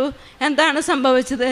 വക്കീൽ പറഞ്ഞു, അവസാന നിമിഷത്തിൽ എന്തെന്നറിയില്ല, എനിക്ക് തോന്നി നമ്മുടെ പെൻഷനായ പഴയ സർവേയറെ ഒന്ന് വിളിപ്പിക്കാം. അങ്ങനെ സർവേയറെ വിളിപ്പിച്ചു. സർവേയർ ചോദിച്ച് കാര്യങ്ങളെല്ലാം ചോദിച്ച് മനസ്സിലാക്കി. ആൾ പറഞ്ഞു തന്ന പ്രകാരമെല്ലാം പറഞ്ഞപ്പോൾ നമുക്ക് അനുകൂലമായി വിധി വന്നു. സഞ്ചാരി മാതാവാണ് വക്കീലിനൊപ്പം ചെന്ന് എല്ലാ കാര്യങ്ങളും നടത്തി കൊടുത്തതെന്ന് എനിക്ക് പൂർണ്ണമായ ബോധ്യമുണ്ട്. എൻ്റെ ഉടമ്പടിയുടെ വിശ്വാസമാണ് വക്കീലിനെ കൊണ്ടത് ചെയ്യിപ്പിച്ചത്. 20 വർഷമായി വക്കീലിന് തോന്നാതിരുന്ന കാര്യം ഞാൻ ഉടമ്പടി എടുത്ത് പ്രാർത്ഥിച്ചപ്പോൾ, ഉടമ്പടി വസ്തുക്കൾ കൊണ്ട് പ്രാർത്ഥിച്ചപ്പോൾ, ഉടമ്പടി ഉപ്പിനും ഉടമ്പടി പത്രത്തിനുമെല്ലാം വളരെ വിലയുണ്ടെന്ന് അവർ അറിഞ്ഞത്, ഞാൻ അറിഞ്ഞത് അപ്പോഴാണ്. എൻ്റെ നാട്ടുകാർക്കെല്ലാം ഇപ്പോൾ ഈ സംഭവം അറിയാം. എൻ്റെ ഉടമ്പടി മൂലമാണ് എല്ലാവർക്കും വഴി കിട്ടിയതെന്ന്. ഞാൻ കാരുണ്യ പ്രവർത്തികളായി ചെയ്യുന്നത് അടുത്ത വീടുകളിലെല്ലാം പോയി വയസ്സായ അമ്മമാരും അപ്പന്മാരും വയ്യാതെ കിടക്കുന്നവരെ പോയി കാണുകയും അവർക്ക് വേണ്ട ആശ്വാസവചനങ്ങൾ പറഞ്ഞു കൊടുക്കുകയും അവർക്ക് വേണ്ട ശാരീരിക ശുശ്രൂഷകൾ ചെയ്തു കൊടുക്കുകയും ചെയ്യുമായിരുന്നു. ഞാനൊരു നേഴ്സാണ്, ഗവൺമെൻറ്റിൽ നിന്നും റിട്ടയർ ആയതാണ്. അതും എൻ്റെ നാട്ടുകാർക്കറിയാം. അതുപോലെ തന്നെ അടുത്ത വീടുകളിലെല്ലാം വചനം ഉദ്ഘോഷിക്കുവാനായിട്ട് പത്രം കൊണ്ടു കൊടുക്കുമ്പോൾ ഒരു ചേച്ചി എന്നോട് പറഞ്ഞു, ഏതോ ഒരു ചേച്ചി ഞാൻ ആശുപത്രിയിൽ കിടക്കുമ്പോൾ എനിക്ക് പത്രം കൊണ്ടുവന്ന് തന്നു.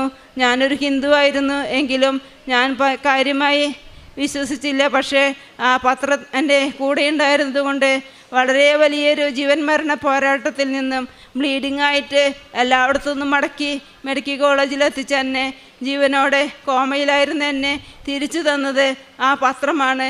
ഞാൻ പ്രാർത്ഥിക്കുന്നില്ലെങ്കിലും പത്രം എൻ്റെ കൂടെയുള്ളതാണ് എന്നെ രക്ഷിച്ചതെന്ന് ഞാൻ പൂർണ്ണമായി വിശ്വസിക്കുന്നുവെന്ന് പത്രം കൊണ്ടുകൊടുക്കാൻ ചെന്നപ്പോൾ ഒരു സഹോദരൻ എന്നോട് പങ്കുവെച്ചു. നമ്മുടെ ഈ പത്രം വിശുദ്ധമാണ് മക്കളെ. വിശുദ്ധമായ പത്രം കൊണ്ടുകൊടുക്കുമ്പോൾ നമ്മൾ പ്രാർത്ഥിച്ചു കൊടുക്കണം. ആ പത്രം കിട്ടുന്ന എല്ലാവർക്കും ആ പത്രത്തിൻ്റെ സാമീപ്യവും സഞ്ചാരി മാതാവിൻ്റെ സാന്നിധ്യവും അനുഭവിക്കുവാൻ സാധിക്കുമെന്നുള്ള കാര്യം 1000 പ്രാവശ്യം ഞാനിവിടെ ഉറച്ച് ഉത്ബോധിപ്പിക്കുന്നു. പത്രം കൊടുക്കുമ്പോൾ നമ്മൾ പ്രാർത്ഥിച്ചു കൊടുക്കണം. പത്രം കയ്യിലുള്ളത് വിശുദ്ധമാണ്, അതൊരു വിശുദ്ധ വസ്തുവാണെന്ന് നമ്മളെല്ലാവരും തിരിച്ചറിയണം. നമ്മുടെ വിശുദ്ധ വസ്തുക്കളായ ഉപ്പിനും തൈലത്തിനും എല്ലാം വളരെ ശക്തിയുണ്ട്. അമ്മ മാതാവിനോടൊപ്പം ഞാൻ എല്ലാ കുർബാനകളിലും കുമ്പസാരത്തിലും ഒക്കെ പങ്കെടുക്കാറുണ്ട്. ഞാനൊരു യാക്കോബൈറ്റ് വിശ്വാസിയാണെങ്കിലും കല്യാണത്തിന് മുൻപ് ഞാൻ റോമൻ കാത്തലിക് ആയിരുന്നു. അതുകൊണ്ട് ലത്തീൻ പള്ളിയിലും മറ്റു പള്ളികളിലെല്ലാം പോയി 2 ആഴ്ചകൾ കൂടുമ്പോൾ കുമ്പസാരിക്കുകയും കുർബാനകൾ പങ്കുകൊള്ളുകയും എല്ലാം ചെയ്യുമായിരുന്നു. ഉടമ്പടിക്ക് ശേഷം കൂടുതൽ സമയം ബൈബിൾ വായനയിൽ നിവർത്തിക്കുവാനും ബൈബിൾ വചനങ്ങളിൽ ആഴപ്പെടുവാനും വിശ്വാസത്തിൽ ആഴപ്പെടുവാനും സാധിച്ചു. കുർബാനയിൽ ജീവസുറ്റ മകളായി പങ്കുചേരുവാനും കരഞ്ഞല്ലാതെ കുർബാനയിൽ നിന്നും ഇറങ്ങി വരുവാൻ സാധിക്കാതെയുമുള്ള കൃപ മാതാവ് എനിക്ക് അനുഗ്രഹിച്ചതിനോർത്തും ഞാൻ കോടാനുകോടി നന്ദി പറയുന്നു. അമ്മേ മാതാവേ, ഇനിയും കൂടുതൽ കാലം മരണം വരെ അമ്മയോടൊപ്പം ഉടമ്പടിയിൽ ജീവിക്കുവാനും അമ്മയ്ക്ക് വേണ്ടി ജീവിക്കുവാനും അമ്മയുടെ സാന്നിധ്യം മറ്റുള്ളവരെ അറിയിക്കുവാനും എന്നെ ഉപകരണമാക്കണമേ എന്ന് അമ്മയോട് ഞാൻ പ്രാർത്ഥിക്കുന്നു. എനിക്ക് വേണ്ടിയും ഇവിടെ കൂടിയിരിക്കുന്ന എല്ലാ വിശ്വാസികൾക്ക് വേണ്ടിയും അമ്മ ആബാപിതാവിനോട് മാധ്യസ്ഥം വഹിക്കണമേ എന്നും ഞങ്ങൾ പ്രാർത്ഥിക്കുന്നു. ആബാപിതാവിൽ നിന്നും അമ്മ നേടിത്തരുന്ന എല്ലാ അനുഗ്രഹങ്ങൾക്കും എല്ലാ സാക്ഷ്യങ്ങൾക്കും കോടാനുകോടി നന്ദി പറഞ്ഞുകൊണ്ട് ഞാൻ എൻ്റെ വാക്കുകൾ നിർത്തുന്നു. നന്ദി, സ്തുതി, ആരാധന. ഹല്ലേലൂയ, ഹല്ലേലൂയ, സ്തുതി, സ്തോത്രം, ആരാധന. ഇതാ ഞാൻ നിന്നോട് കൂടെയുണ്ട്, നീ പോകുന്നിടത്തെല്ലാം ഞാൻ നിന്നെ കാത്തുരക്ഷിക്കും. ഉൽപ്പത്തി പുസ്തകം 28-ാം വചനം 15-ാം വചനമാണ്. 28-ാം അധ്യായം 15-ാം വചനമാണ്. നമ്മോട് കൂടെയുള്ള ദൈവം, പോകുന്നിടത്തെല്ലാം കാത്തുരക്ഷിക്കുന്ന ഒരു ദൈവം. ദൈവം യാക്കോബിന് നൽകിയൊരു വാഗ്ദാനമാണ്. ആ വാഗ്ദാനമാണ് ഉടമ്പടിയിലൂടെ നമ്മൾ ഓരോരുത്തരോടും ദൈവം തരുന്നത്. ഞാൻ നിന്നെ കാത്തു സൂക്ഷിക്കും, ഞാൻ നിന്നെ നയിക്കും, ഞാൻ വാഗ്ദാനം നിറവേറ്റുന്ന ദൈവമാണ് എന്ന്. നമ്മൾ എത്ര ബലഹീനരായാലും ദൈവത്തിൻ്റെ ഉടമ്പടി വിശ്വസ്തമായ ഒരു ഉടമ്പടിയാണ്. മരിയൻ ഉടമ്പടിയിൽ കൂടെ പരിശുദ്ധ അമ്മയാണ് നമ്മുടെ കരം പിടിച്ച് മുന്നോട്ട് നടത്തുന്നത്. നമ്മുടെ കഷ്ടതയിൽ കാത്തു പരിപാലിക്കുന്ന, പ്രശ്നങ്ങളിൽ വഴി തുറന്ന് നൽകുന്ന, പ്രാർത്ഥനകൾക്ക് ഉത്തരം നൽകുന്ന ഒരു ദൈവമാണ്. നമ്മെ സംരക്ഷിക്കുന്ന ഒരമ്മയാണ് കൃപാസനം അമ്മ, നമ്മുടെ കൂടെയുള്ള അമ്മ. കൃപാസനം ദൈവസാന്നിധ്യത്തിൻ്റെ ഒരു വലിയ അനുഭവ സ്ഥലമാണ്. ഓരോ സാക്ഷ്യങ്ങളിലും ഓരോ വ്യക്തികളുടെ ദൈവാനുഭവങ്ങളാണ് നമുക്ക് പങ്കുവെക്കുന്നത്. ഇവിടെ എത്തുന്ന ഓരോരുത്തരും ദൈവസാന്നിധ്യം അനുഭവിച്ചറിയുന്നവരാണ് ഉടമ്പടി മക്കൾ. ഒരിക്കലും നാം ഒറ്റയ്ക്കല്ല, ദൈവം നമ്മോട് കൂടിയുണ്ട്. പരിശുദ്ധ അമ്മയുടെ സംരക്ഷണത്തോടു കൂടിയാണ് നമ്മൾ ഉടമ്പടി ജീവിതം മുന്നോട്ട് നയിക്കുന്നതെന്നാണ് ഓരോ സാക്ഷ്യങ്ങളിലും സാക്ഷ്യപ്പെടുത്തുന്നത്. ഷീല സണ്ണി എന്ന മകളുടെ സാക്ഷ്യത്വം അതുതന്നെയാണ് നമ്മൾക്ക് മനസ്സിലാക്കാൻ സാധിക്കുന്നത്. ഈശോയും അമ്മയും കൂടെയുള്ളപ്പോൾ നമ്മൾക്കൊന്നും ഭയപ്പെടേണ്ട ആവശ്യമില്ല. കൃപാസനം അമ്മ ദൈവസാന്നിധ്യത്തിൻ്റെ അനുഭവമാണെന്ന് പറഞ്ഞതുപോലെ ഇവിടെ വരുന്ന ഓരോരുത്തരും ഉടമ്പടി മക്കളെല്ലാവരും ദൈവത്തിൻ്റെ സാന്നിധ്യമാണ് അനുഭവിക്കുന്നത്. ഒരിക്കലും നമ്മൾ ഒറ്റയ്ക്കല്ല, നമ്മുടെ കൂടെയുള്ള ദൈവമാണ് നമുക്ക് വേണ്ടി വാദിക്കുന്നത്, വക്കീലിലൂടെ സംസാരിക്കുന്നത്. പരിശുദ്ധ അമ്മയാണ് ദൈവസാന്നിധ്യത്തിലേക്ക് നമ്മളെ കരം പിടിച്ച് നടത്തുന്ന അമ്മ. ആ അമ്മ കൂടെയുള്ളപ്പോൾ സമയച്ചുരുക്കത്തിൻ്റെ അമ്മയാണ്. നമുക്ക് മെറിറ്റില്ലാത്തപ്പോൾ ദൈവകൃപയിൽ വിശ്വസിച്ച് മുന്നോട്ട് നയിക്കാൻ ആ അമ്മയാണ് നമ്മളെ പഠിപ്പിക്കുന്നത്. ഈ ജീവിതത്തിൽ വേണ്ടിയുള്ള നമ്മൾക്ക് പല ആവശ്യങ്ങൾ, ഭൗതികമായിട്ടുള്ള ആവശ്യങ്ങൾ നമ്മൾ വെച്ച് പ്രാർത്ഥിക്കുമ്പോഴും നമ്മുടെ എല്ലാ കാര്യങ്ങളും ഏറ്റെടുത്ത് കിടക്കുന്ന ഒരു ഈശോയും അമ്മയാണ് നമ്മുടെ കൂടെയുള്ളത്. നീ എന്ത് പ്രാർത്ഥിച്ചാലും കർത്താവ് ഉത്തരം വരുളും, നീ നിലവിളിക്കുമ്പോൾ അവിടുന്ന് മറുപടി നൽകുമെന്നാണ് യെശയ്യാ പ്രവാചകൻ 58-ാം അധ്യായം 9-ാം വചനം പറയുന്നത്. ഒരു തരത്തിലും അവഗണിക്കാത്ത ഹീബ്രുവിൻ്റെ പുസ്തകത്തിൽ ലെറ്ററിൽ 13-ാം അധ്യായം 5-ാം വചനം പറയുന്നത്, ഞാൻ നിന്നെ ഒരു തരത്തിലും അവഗണിക്കില്ല എന്നാണ്. നമ്മൾ ഏത് പ്രതിസന്ധിപ്പെട്ടാലും അവഗണിക്കാത്ത ഒരു ദൈവമാണ് നമ്മുടെ കൂടെയുള്ളത്. ആ ദൈവത്തിൽ വിശ്വസിച്ചുകൊണ്ട് നമ്മുടെ ഉടമ്പടി ജീവിതം കൂടുതൽ വിശ്വസ്തയോടെ തീഷ്ണതയോടെ നമുക്ക് മുന്നോട്ട് നയിക്കാം. ഈ മകൾ പറഞ്ഞത് പരസ്യമായ രഹസ്യമാണ് അമ്മ കൂടെയുള്ളതെന്നാണ്. അമ്മയുടെ സാന്നിധ്യമാണത്. വിശ്വാസത്തിൽ കൂടുതൽ ആഴപ്പെടാനായിട്ട് ഉടമ്പടിയിൽ പിന്നെയാണ് സാധിച്ചത്. ഓരോ പത്രം കൊടുക്കുമ്പോഴും പ്രാർത്ഥിച്ചു കൊടുക്കുന്നു. അറിയാത്തവരെ അറിയിക്കുവാനും അറിഞ്ഞവരെ ആഴപ്പെടുത്തുവാനുമുള്ള ഈ മകളുടെ തീഷ്ണത, ആ തീഷ്ണത കണ്ടുകൊണ്ടാണ് ഒരുപക്ഷെ ഈശോയും അമ്മയും ഈ മകളുടെ കാര്യത്തിൽ ഉടനടി ഇടപെടുന്നത്. നമ്മൾക്കും വിശ്വാസത്തോടെ ഉടമ്പടി ചെയ്ത് മുന്നോട്ട് നയിക്കാം. ഷീല സണിക്കും കുടുംബത്തിനും ലഭിച്ച ഈ വലിയ അനുഗ്രഹങ്ങൾക്ക് നമുക്ക് കരങ്ങളടിച്ച് ദൈവത്തെ മഹത്വപ്പെടുത്താം. യേശുവേ നന്ദി, യേശുവേ സ്തുതി. അൾത്താരയിൽ നിർത്തിയതിന് അമ്മ മാതാവിനും തിരുക്കുമാരനും 1000 നന്ദി പറയുന്നു. എൻ്റെ പേര് ടെസീന ജോസ്. ഇത് ഹസ്ബൻഡ്, ഇത് 2 കുഞ്ഞുങ്ങൾ ഇസബെല്ല ഇയാൻ, ഇതെൻ്റെ സഹോദരൻ അരുൺ. ഞങ്ങൾ കാസർഗോഡ് ജില്ലയിലെ വരക്കാട് ഇടവകയിൽ നിന്ന് വരുന്നു. ഞങ്ങൾ അയർലൻഡിൽ കുടുംബമായിട്ട് ജോലി ചെയ്യുന്നു. കൃപാസനവും ഉടമ്പടിയുമായിട്ടുള്ള എൻ്റെ ബന്ധം ആരംഭിക്കുന്നത് 2023 മൂത്ത കുഞ്ഞ് ഇസബലിനെ ഞാൻ 32 ആഴ്ച പ്രഗ്നൻ്റ് ആയിരിക്കുമ്പോഴാണ്. അതുവരെ ഹെൽത്തി ആയിട്ട് പോയിക്കൊണ്ടിരുന്ന പ്രഗ്നൻസി പെട്ടെന്ന് എൻ്റെ വാട്ടർ ബ്രേക്കായിട്ട് ഞാൻ ഹോസ്പിറ്റലിൽ അഡ്മിറ്റായി. അപ്പോൾ അത് പറയാൻ വേണ്ടിയിട്ട് വീട്ടിൽ വിളിച്ചപ്പം ഹസ്ബൻഡിൻ്റെ പേരൻസ് ഉടമ്പടി എടുക്കാനായിട്ട് ആദ്യമായിട്ട് കൃപാസനത്തിലേക്ക് വന്നുകൊണ്ടിരിക്കുന്ന വഴിയായിരുന്നു. അങ്ങനെ 33 ആഴ്ചയും 3 ദിവസമായപ്പം സിസേറിയനിലൂടെ ഇവളെ പുറത്തെടുത്തു. അപ്പോൾ ഡോക്ടേഴ്സ് പറഞ്ഞിരുന്നു 33 ആഴ്ചയായുള്ളൂ, ചിലപ്പോൾ കൃത്രിമ ശ്വാസമൊക്കെ കൊടുക്കേണ്ടി വരും, ICUവിൽ വെക്കേണ്ടി വരും എന്നൊക്കെ. പക്ഷേ ദൈവത്തിൻ്റെ അനുഗ്രഹത്താൽ ഒരു കുഴപ്പവും കൂടാതെ അവൾ നോർമലായിട്ട് ബ്രീത്ത് ചെയ്തു. അവരുടെ പ്രോട്ടോക്കോൾ 35 ആഴ്ച ആയതുകൊണ്ട് അതുവരെ അവളെ ഒബ്സർവേഷനായിട്ട് ഹോസ്പിറ്റലിൽ വെച്ചു. അപ്പോൾ എപ്പോഴും എൻ്റെ മനസ്സിലൊരു ചോദ്യം ഉണ്ടായിരുന്നു, എന്തുകൊണ്ട് ഒരു കുഴപ്പമില്ലാഞ്ഞിട്ടും പെട്ടെന്ന് ഇങ്ങനെ വാട്ടർ ബ്രേക്കായി. മനസ്സിലുണ്ടായിരുന്നു എന്താണെങ്കിലും എൻ്റെ കുഞ്ഞിൻ്റെ നല്ലതിന് വേണ്ടിയിട്ടായിരിക്കും എന്നുള്ളത്. അപ്പോൾ അത് എനിക്ക് കാരണം മനസ്സിലായത് ഞാൻ പിന്നീട് പറയാം. പിന്നെ രണ്ടാമത്തെ കാര്യം, അതിൽ അമ്മ മാതാവിന് ഈശോയ്ക്ക് 1000 നന്ദി പറയുന്നു. പേരൻസ് ഇവിടെ വന്നപ്പോൾ അവർ നിയോഗമായിട്ട് വെച്ചിരുന്നു, അമ്മയും കുഞ്ഞിനെയും കുഴപ്പങ്ങളൊന്നും കൂടാതെ ആരോഗ്യത്തോടെ ലഭിക്കുവാണെങ്കിൽ സാക്ഷ്യപ്പെടുത്തിക്കോളാമെന്ന്. ആരോഗ്യ പ്രശ്നം കാരണം പേരൻസിന് ഇപ്പം വരാൻ പറ്റിയിട്ടില്ല. പിന്നെ രണ്ടാമത്തെ സാക്ഷ്യം, എനിക്ക് അയർലൻഡിലെ ഡ്രൈവിംഗ് ടെസ്റ്റ് പാസ്സായതാണ്. ഞാൻ 3 വട്ടം അറ്റൻഡ് ചെയ്തു, ഫെയിലായി. എനിക്ക് ഭയങ്കര ടെൻഷൻ. അവർ എക്സാമിനേഴ്സിനെ കാണുമ്പോഴത്തേക്കിനും ഞാൻ പഠിച്ച കാര്യങ്ങളോ ഒന്നും എൻ്റെ മനസ്സിലില്ല. ഭയങ്കര പാനിക്കായിട്ട്, ഭയങ്കര ബ്ലാങ്കായിട്ട് പോകും. അങ്ങനെ 4ാമത്തെ പ്രാവശ്യം ടെസ്റ്റിന് പോകുമ്പം ഞാൻ ഉടമ്പടി ധ്യാനം കൂടി പ്രാർത്ഥിച്ചു, അമ്മ മാതാവേ എൻ്റെ മെറിറ്റ് കൊണ്ട് ഇതെനിക്ക് കിട്ടത്തില്ല, കാരണം എനിക്ക് ഭയങ്കര ടെൻഷനാണ്, സ്ട്രെസ്സാണ്, എല്ലാം മറന്നു പോകും, ഒന്നും കൃത്യമായിട്ട് ചെയ്യാൻ പറ്റത്തില്ല. ടെസ്റ്റ് ഉപേക്ഷിച്ച് എനിക്ക് എങ്ങനെയെങ്കിലും ഒന്ന് ഇറങ്ങിപ്പോയാൽ മതി എന്നുള്ളൊരു മാനസികാവസ്ഥയിലാണ് ഞാൻ ഓരോ ടെസ്റ്റിനും പോകുന്നത്. അപ്പോൾ ആ 4ാമത്തെ പ്രാവശ്യം പോയപ്പം എനിക്ക് അമ്മ മാതാവിനെ പോലെ ചിരിച്ചുകൊണ്ട് നിൽക്കുന്ന ഒരു ലേഡി എക്സാമിനറെ കിട്ടി. അങ്ങനെ അന്ന് എനിക്ക് ഡ്രൈവിംഗ് ടെസ്റ്റ് പാസ്സാകാൻ പറ്റി. അതിന് അമ്മ മാതാവിന് നന്ദി പറയുന്നു. പിന്നീട് ഞങ്ങൾക്ക് ഒരു കാറുണ്ടായിരുന്നു, കുറച്ചും കൂടെ വലിയതായിട്ടുള്ളൊരു കാറ് വേണം, കുറച്ചും കൂടെ സ്പേസൊക്കെ സൗകര്യമുള്ളൊരു കാറ് വേണമെന്ന് ആഗ്രഹം ഉണ്ടായിരുന്നു. അങ്ങനെ ഞങ്ങളെപ്പോഴും നോക്കുമെങ്കിലും നമുക്ക് പറ്റിയ ബഡ്ജറ്റ് അല്ലാത്തതുകൊണ്ട് അതെപ്പോഴും വിട്ടുവിട്ട് പോകുമായിരുന്നു. അങ്ങനെ ഒരു ദിവസം നോക്കിയപ്പം കൃപാസന മാതാവിൻ്റെ ഗ്രേ കളറിലുള്ളൊരു കാറ് കണ്ടു. അത് നമ്മൾ ഉദ്ദേശിക്കുന്ന ആ ഒരു ബഡ്ജറ്റിനുള്ളിലുള്ളൊരു കാറായിരുന്നു. അപ്പോൾ ഇങ്ങനെ അതൊരു സെക്കൻഡ് ഹാൻഡ് കാറാണ്. അത് കാണാൻ പോകുന്നതിൻ്റെ തലേദിവസം ഇങ്ങനെ പ്രാർത്ഥിച്ചു, ഇത് അമ്മ മാതാവ് ഞങ്ങൾക്ക് തരുന്ന കാറാണെങ്കിൽ ഒരടയാളം തരണമെന്ന്. പെട്ടെന്ന് എൻ്റെ മനസ്സിൽ മരിയ മരിയ മരിയ എന്ന് 3 പ്രാവശ്യം കേട്ടു. എന്നിട്ട് ഞാൻ അടുത്ത മൊമെൻറ്റിൽ ഹസ്ബൻഡിനോട് പറയാണ്, ഇത് മാതാവ് നമുക്ക് തരുന്ന കാറാണെങ്കിൽ ആ ഓണറിൻ്റെ വൈഫിൻ്റെ പേര് മരിയ അല്ലെങ്കിൽ മേരി, അങ്ങനെ എന്തെങ്കിലും റിലേറ്റഡ് ആയിരിക്കും എന്ന്. പിറ്റേ ദിവസം ഞങ്ങൾ അവിടെ ചെല്ലുമ്പം ആ ഓണർ ഭാര്യേനെ മേരി എന്ന് വിളിക്കുന്നു. അപ്പം ഞങ്ങൾക്ക് ബോധ്യമായി ഇത് മാതാവ് ഞങ്ങൾക്ക് തരുന്ന കാറാണെന്ന്. അങ്ങനെ ഞങ്ങൾ അതിന് അഡ്വാൻസ് കൊടുത്തു. മാതാവ് ഞങ്ങൾക്ക് ആ കാറ് തന്നു, ആ ഗ്രേ കളറിലുള്ള കാറ്. പിന്നീട് അയർലൻഡിൽ ഒരു വീട് മേടിക്കാൻ അമ്മ മാതാവും ഈശോയും ഞങ്ങളെ സഹായിച്ചതാണ്. ഞങ്ങൾക്ക് വളരെ ചെറിയ മിനിമം ബാലൻസ് ആയിരുന്നു ഉണ്ടായിരുന്നത്. അപ്പോൾ ലോൺ പേപ്പർ എല്ലാം ഒരു 6 മാസ കാലാവധിയാണുള്ളത് ലോൺ സാങ്ഷൻ ആകാനുള്ളത്. അതിനുള്ളിൽ ബിൽഡേഴ്സിൻ്റെ സൈഡിൽ നിന്നുള്ള എല്ലാ പേപ്പേഴ്സും അവരുടെ ബാങ്കിൽ എത്തിയെങ്കിൽ മാത്രമേ ലോൺ സാങ്ഷൻ ആവുള്ളൂ. അങ്ങനെ അവസാന സമയങ്ങൾ എടുത്തിട്ടും ബിൽഡേഴ്സിൻ്റെ സൈഡിൽ നിന്നുള്ള എല്ലാ പേപ്പേഴ്സും അവിടെ എത്താത്തപ്പം ആ ഒരു 6 മാസം കഴിഞ്ഞാൽ ഞങ്ങൾ ആദ്യ പേപ്പറുകളെല്ലാം ആദ്യം തൊട്ട് എല്ലാ പേപ്പറുകളും സബ്മിറ്റ് ചെയ്യണം. അത് കുറച്ച് ബുദ്ധിമുട്ടുള്ള കാര്യമായിരുന്നു. അങ്ങനെ പലരിലൂടെ മാതാവ് ഇടപെട്ട് കറക്റ്റ് ആ ലോണിൻ്റെ 6 മാസത്തെ കാലാവധി തീരുന്ന ആ ദിവസം ഞങ്ങൾക്ക് ബാങ്കിൽ നിന്ന് ലോൺ വിഡ്രോ ചെയ്യാനായിട്ട് മാതാവും ഈശോയും ഞങ്ങളെ സഹായിച്ചു.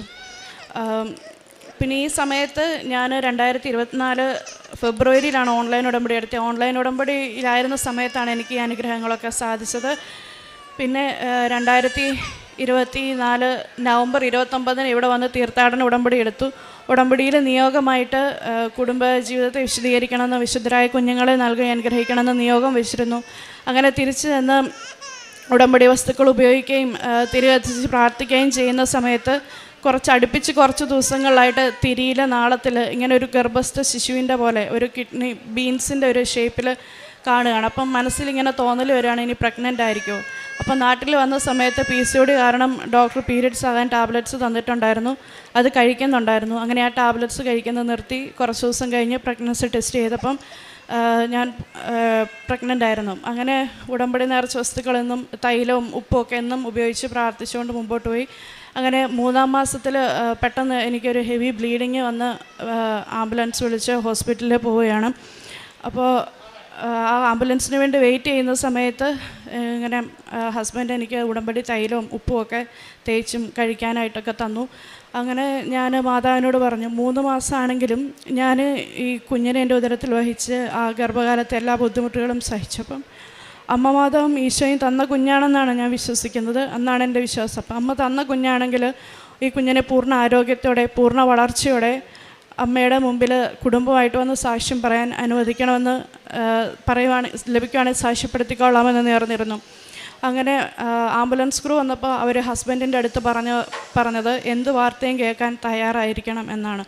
അങ്ങനെ ഹോസ്പിറ്റലിൽ ചെന്നു. അവർ സ്കാൻ ചെയ്തപ്പം ഒരു കുഴപ്പമില്ലാത്ത കുഞ്ഞ് പൂർണ്ണ ആരോഗ്യത്തോടെ ഹെൽത്തി ആയിട്ട് തന്നെ ഉണ്ടായിരുന്നു. അവർ പറഞ്ഞു ക്ലോട്ട്സ് ഉണ്ട്, അത് വലുതായാൽ പ്രഗ്നൻസി മിസ്കാരേജ് ആകും. പക്ഷേ എനിക്ക് ഒരു പേടിയും തോന്നിയില്ല. കാരണം ഇത്രയേറെ ബ്ലീഡിങ് ഉണ്ടായിട്ടും കുഞ്ഞിനെ ആരോഗ്യത്തോടെ എൻ്റെ ഉദരത്തിൽ സംരക്ഷിക്കാൻ അമ്മയ്ക്കും ഈശോയ്ക്കും അറിയാമെങ്കിൽ ഈ കുഞ്ഞിന് ഒരു കുഴപ്പവും കൂടാതെ ഞങ്ങൾക്ക് തരുമെന്ന് പൂർണ്ണ വിശ്വാസം ഉണ്ടായിരുന്നു. അങ്ങനെ ഉടമ്പടി വസ്തുക്കളൊക്കെ ഉപയോഗിച്ച് മുമ്പോട്ട് പോയി. ആ സമയത്താണ് ഡോക്ടേഴ്സ് പറയുന്നത് ആദ്യത്തെ കുഞ്ഞിൻ്റെ പ്ലാസൻ്റ അവർ എക്സാമിനേഷൻ ചെയ്തപ്പോൾ ഹിസ്റ്റോപത്തോളജി ഒക്കെ വിട്ടപ്പോൾ അതിലേക്കുള്ള ബ്ലഡ് സർക്കുലേഷൻ കുറവായിരുന്നു എന്ന്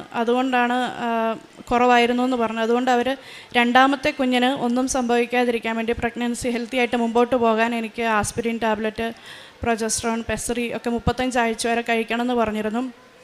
അങ്ങനെ ഈ ഒരു കാര്യം എൻ്റെ കൊളീഗിൻ്റെ അടുത്ത് ഞാൻ ഷെയർ ചെയ്തപ്പോൾ അവർ പറഞ്ഞു അവർക്ക് ഇതുപോലെ പ്ലാസൻ്റയിലേക്കുള്ള ബ്ലഡ് സർക്കുലേഷൻ കുറവായിട്ട് അവരുടെ കുഞ്ഞ് മരിച്ചാണ് ഉണ്ടായതെന്ന്. അപ്പം അന്നാണ് എനിക്ക് എൻ്റെ ആ മനസ്സിലുണ്ടായിരുന്ന ചോദ്യം, എന്തുകൊണ്ട് ഒരു കുഴപ്പമില്ലാഞ്ഞിട്ടും വാട്ടർ നേരത്തെ ബ്രേക്കായി എന്നുള്ളതിൻ്റെ ഉത്തരം കിട്ടിയത്. കാരണം അമ്മ മാതാവ് അവർ പേരൻസ് ഉടമ്പടി എടുക്കാനായിട്ട് വീട്ടിൽ നിന്ന് പോന്നപ്പോഴേ അമ്മ ഞങ്ങളുടെ കാര്യത്തിൽ ഇടപെട്ട് ഞങ്ങളുടെ കുഞ്ഞിനെ സംരക്ഷിച്ചു. അതിന് അമ്മ മാതാവിനും ഈശോയ്ക്കും 1000 നന്ദി പറയുന്നു. പ്രേക്ഷിത പ്രവർത്തനമായിട്ട് ചെയ്തുകൊണ്ടിരിക്കുന്നത് ഉടമ്പടി ആദ്യമായിട്ട് തീർത്ഥാടന ഉടമ്പടി എടുത്തപ്പം ഇവിടെ വന്ന് ഉടമ്പടി പത്രിക മേടിച്ച് നാട്ടിലും അയർലൻഡിലും ഒക്കെ എല്ലാവർക്കും കൊടുത്തിരുന്നു. പിന്നെ ഉടമ്പടി ധ്യാനം, ഡെയിലി ബ്രെഡ് സാക്ഷ്യങ്ങളൊക്കെ കാണുകയും വാട്സപ്പിൽ ഷെയർ ചെയ്യുകയും ചെയ്യാറുണ്ട്. പിന്നെ സാധിക്കുന്ന അവസരങ്ങളിലൊക്കെ കൃപാസനത്തെയും ഉടമ്പടിയെയും പറ്റി മറ്റുള്ളവരോട് പങ്കുവയ്ക്കാൻ ശ്രമിക്കാറുണ്ട്. പിന്നെ ഉടമ്പടി എടുത്തതിന് ശേഷം എൻ്റെ ജീവിതത്തിൽ വന്ന ആത്മീയ മാറ്റം എന്ന് പറഞ്ഞാൽ ഒരു സ്കൂൾ കാലഘട്ടമൊക്കെ വരെ എല്ലാ ദിവസവും സാധിക്കുമ്പോഴൊക്കെ പള്ളിയിൽ പോകും, ആത്മീയ ജീവിതത്തിലൊക്കെ വളരെ മുമ്പിട്ട് നിന്ന്. പക്ഷേ സ്വന്തമായിട്ട് കയ്യിൽ ഫോണ് സ്വാതന്ത്ര്യമൊക്കെ ആയപ്പോൾ അത് വളരെ പിന്നിലായി കുടുംബ പ്രാർത്ഥന എന്നൊക്കെ പറയുന്ന നെറ്റിയിൽ വിശുദ്ധ കുരിശിൻ്റെ അടയാളം വരയ്ക്കുന്ന അത്രത്തോളം അത് വധിച്ചിരുന്നു.